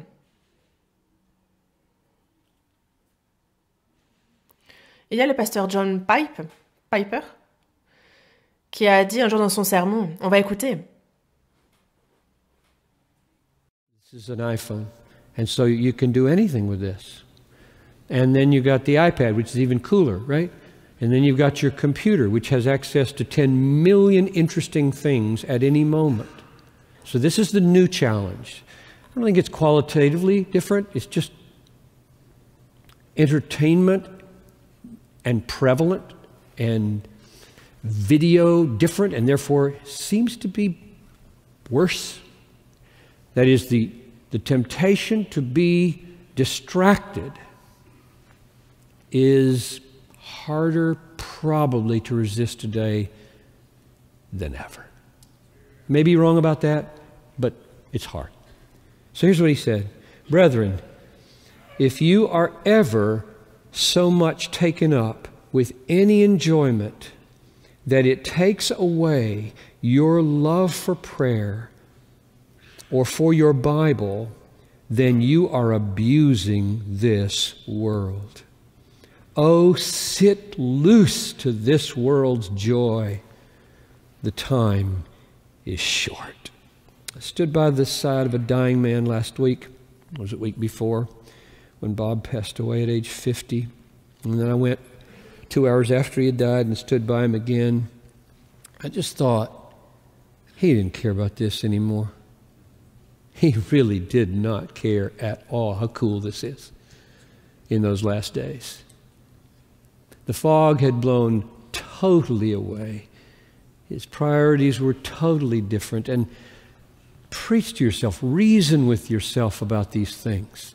The fascination we have with the newness of these things and what there is to find out there can be so undoing to our affections for Christ and our devotion to prayer and His Word.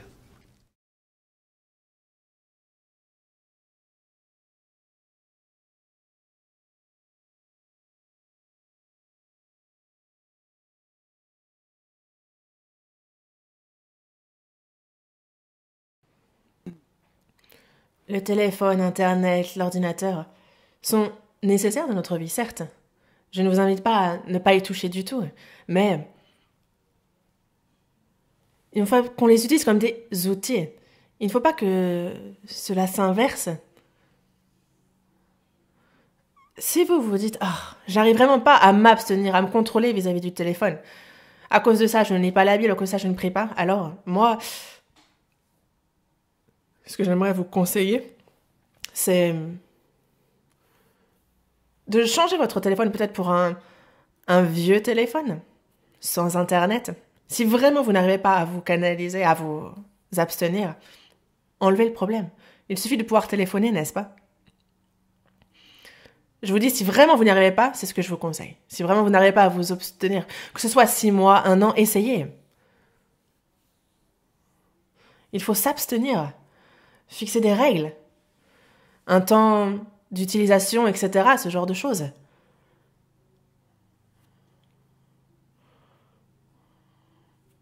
Parce qu'en ce qui concerne la lecture de la Bible, ou ma vie de foi, si ça pose un problème, ou si ça me nuit réellement,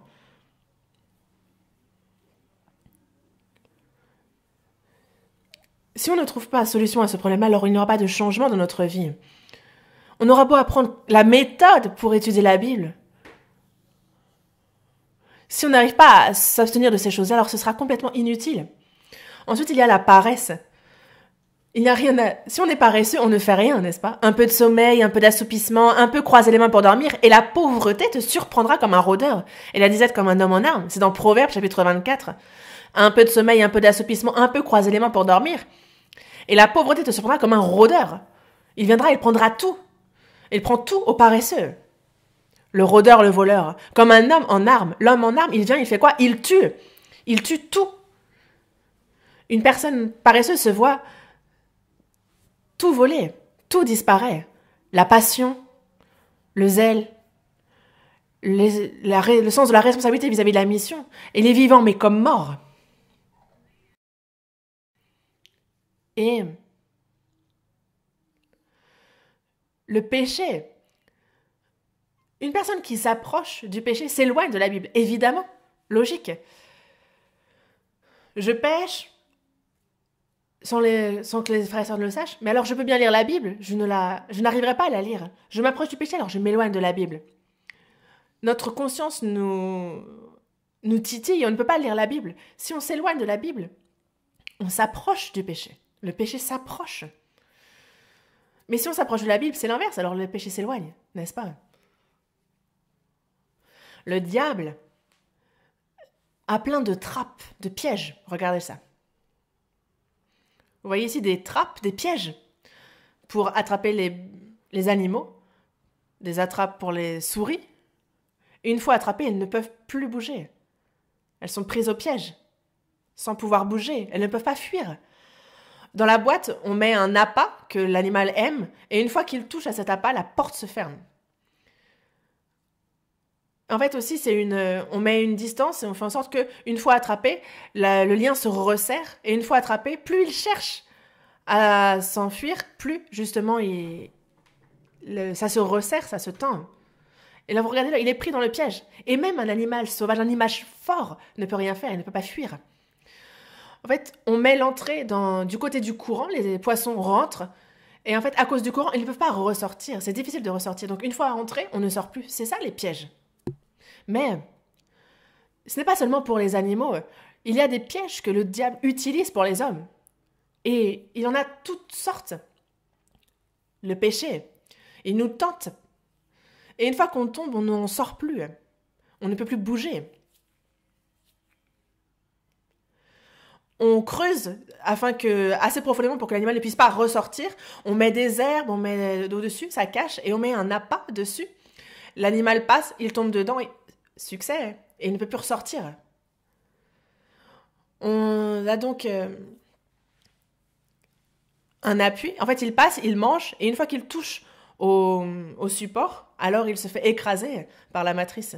Ce sont des pièges. Mais le diable, il a le piège de l'argent. Des personnes qui sont attrapées et qui ne peuvent plus rien faire sans argent. Il y a les gens qui sont tenus par les choses sexuelles. Le téléphone, Internet. Une fois qu'on est pris par ça, on ne peut plus bouger. C'est un piège aussi. Le piège du téléphone. Le piège du sexe. Le piège de l'argent. Une fois qu'on est pris dans ce filet-là, on ne peut désormais plus rien faire. Et il y a plusieurs pièges, différentes trappes que Satan, le diable, met.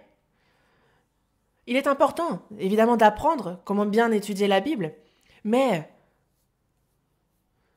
pour ce qui est de ces pièges, de faire en sorte de ne pas tomber dans ces pièges-là, être prudent vis-à-vis des pièges, c'est à vrai dire une priorité.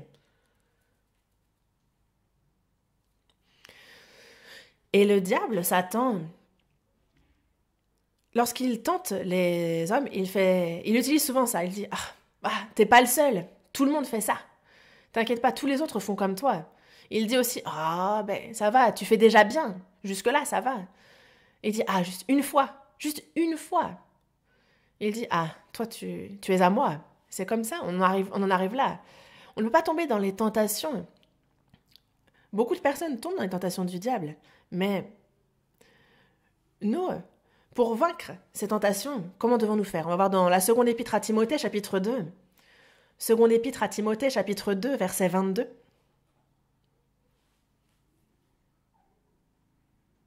Lisons ensemble. Fuis les passions de la jeunesse et recherche la justice, la foi, la charité, la paix, avec ceux qui invoquent le Seigneur d'un cœur pur. Fuis les passions de la jeunesse, il faut fuir avant tout.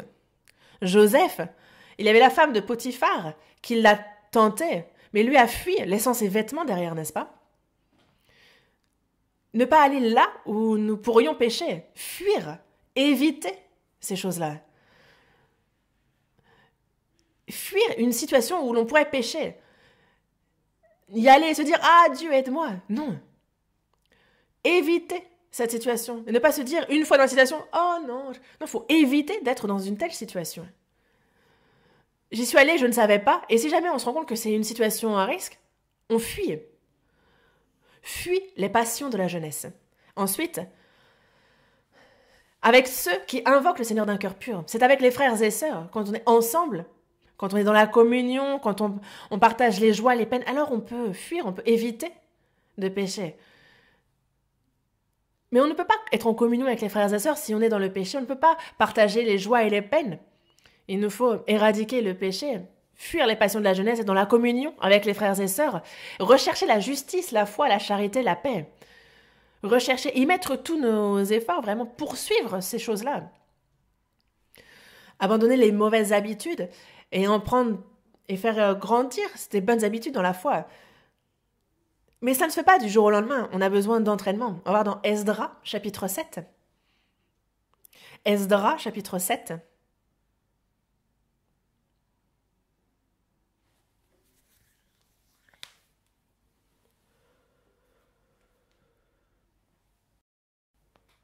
Chapitre 7, verset 6. Cet Esdra vint de Babylone, c'était un scribe versé dans la loi de Moïse, donnée par l'Éternel, le Dieu d'Israël. Et comme la main de l'Éternel, son Dieu, était sur lui, le roi lui accorda tout ce qu'il avait demandé. Esdra était un scribe versé dans la loi de Moïse. Habitué, versé dans la loi de Moïse. Comment en est-il arrivé là? Comment a-t-il pu être versé dans la loi de Moïse? C'est continuellement et à répétition qu'il a étudié cette loi. On ne peut y être versé dedans, on ne peut y être habitué, familier, qu'en s'entraînant. Verset 12, pardon.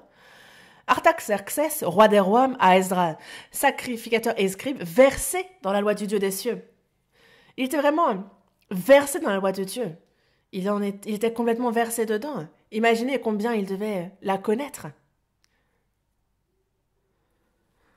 Et nous,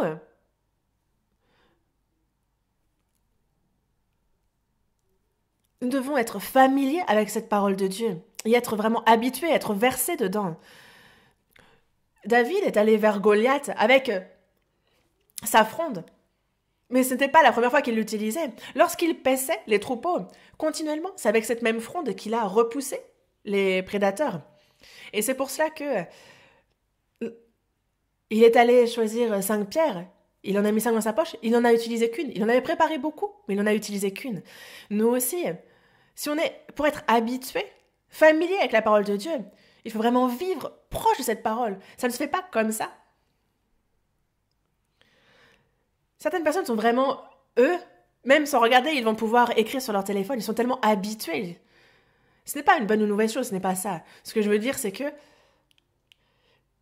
il nous faut dire, est-ce que l'on a en proportion étudié autant la parole de Dieu? Est-ce que l'on s'y est penché? Il faut être familier, versé dans les Écritures. Parce que si en proportion on est plus habitué au téléphone qu'à la parole de Dieu, alors ce n'est pas bon. Dans nos études, au travail, on a besoin d'Internet, on a besoin de l'ordinateur, dans notre vie de foi aussi. Il n'est pas mauvais d'utiliser de telles choses. Mais si c'est à cause de ces choses-là que l'on n'a pas le temps de lire la parole de Dieu, qu'on n'a pas le temps d'être versé, d'être familier à la parole de Dieu, alors là, c'est un problème. Verset 10, chapitre 7, verset 10, on lit ensemble. « Car Esdra avait appliqué son cœur à étudier et à mettre en pratique la loi de l'Éternel et à enseigner au milieu d'Israël les lois et les ordonnances. » Il nous faut appliquer notre cœur à ça. Vous êtes venus à la retraite d'hiver. Surtout là, en fait, c'est un sermon par thème, n'est-ce pas? Vous l'avez choisi.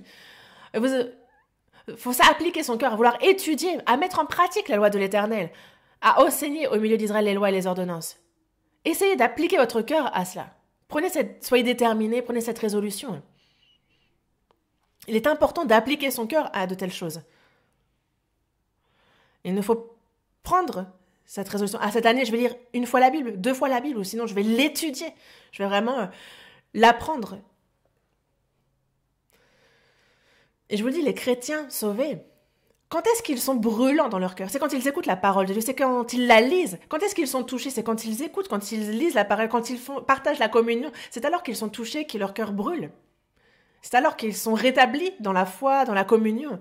Il n'y a pas d'autre moyen que la parole.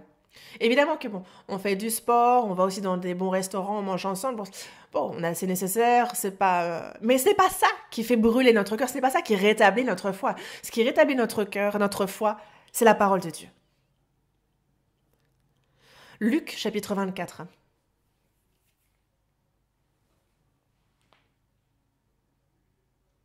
Chapitre 24, verset 28, à partir du verset 28.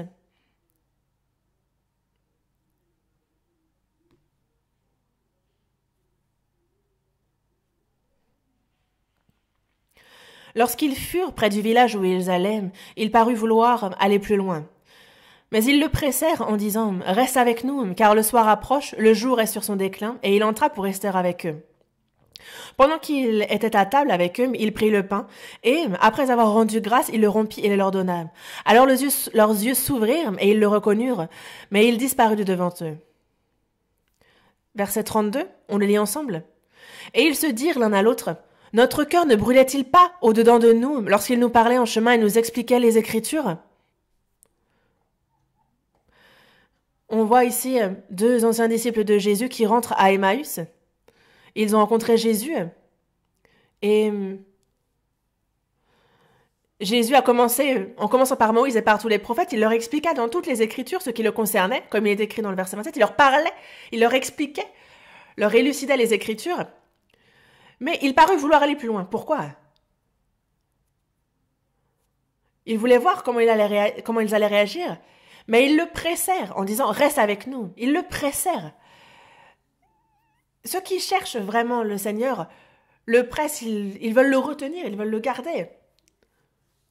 Ceux qui vraiment veulent comprendre la Bible, ceux qui veulent l'étudier, ceux qui veulent vraiment y être attachés, ceux qui veulent connaître le Seigneur, alors le Seigneur se fait connaître à de telles personnes. Et c'est pour cela que, après, ils disent bien,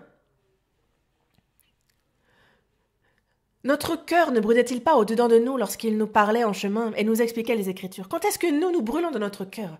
C'est quand on nous explique les Écritures, quand on écoute les Écritures, quand on lit la parole, lorsqu'on est dans la communion. C'est alors que notre cœur brûle au-dedans de nous. C'est alors que on a le zèle, c'est alors qu'on a la passion. On se dit, allez, c'est là qu'on prend des résolutions, c'est à ce moment-là. Et c'est la parole de Dieu qui produit ça. Et c'est pour ça que dans le verset 33, ils disent « Se levant à l'heure même, ils retournèrent à Jérusalem et ils trouvèrent les 11 et ceux qui étaient avec eux assemblés et disant « Le Seigneur est réellement ressuscité, il est apparu à Simon. » Et ils racontèrent ce qui leur était arrivé en chemin et comment ils l'avaient reconnu au moment où il rompit le pain. Et finalement, ces deux disciples partaient pour Emmaüs, mais ils sont retournés à Jérusalem. Ils ont rétabli leur foi, ils ont rétabli la communion. Et ils ont édifié ainsi l'Église. Ils racontèrent ce qui leur était arrivé en chemin et comment ils l'avaient reconnu au moment où il rompit le pain. On a la restauration, la renaissance dans la foi. Et c'est la même chose pour nous. Sans la parole de Dieu, la vie de foi même est impossible. Si mon cœur n'est pas brûlant, si mon cœur est un peu refroidi, si mon cœur est glacial, indifférent, retournez à la parole. Revenez à la parole de Dieu. Recommencez par la parole de Dieu. Depuis le début, attachez-vous à la parole et essayez de vivre attaché à la parole. Alors vraiment, pensez à la parole comme à votre nourriture spirituelle et lisez-la avec un cœur ardent, écoutez-la avec un cœur fervent. Alors, votre cœur brûlera. Il est fait en sorte que ça se passe ainsi. C'est un principe même. Et vous dites, ah, moi, pasteur, ça marche pas. Non, il n'y a pas d'exception. C'est une règle, un principe. Quand on mange, on est rassasié, c'est un principe. Quand on mange, on reçoit la force, c'est un principe. Et là, on a la parole de Dieu, on a la nourriture de Dieu, on la mange, on est rassasié, on a la force. Et c'est pour cela que, cette fois-ci, vous qui êtes venus à la retraite d'hiver,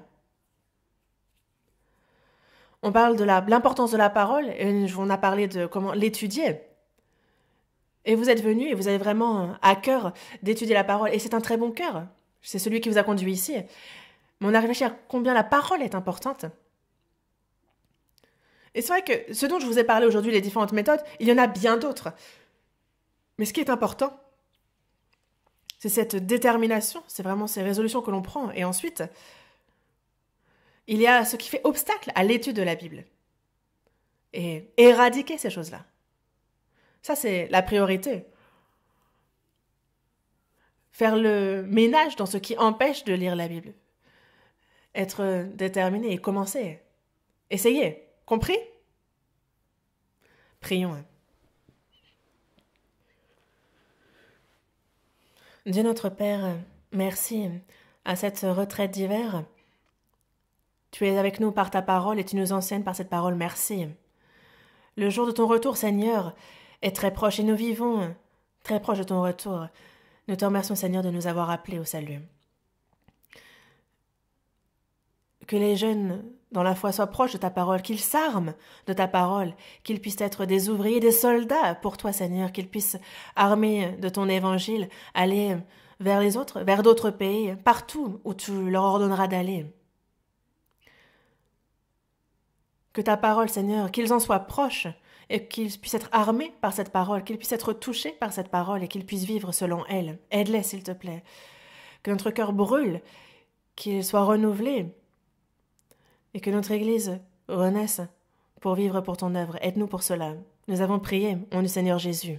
Amen.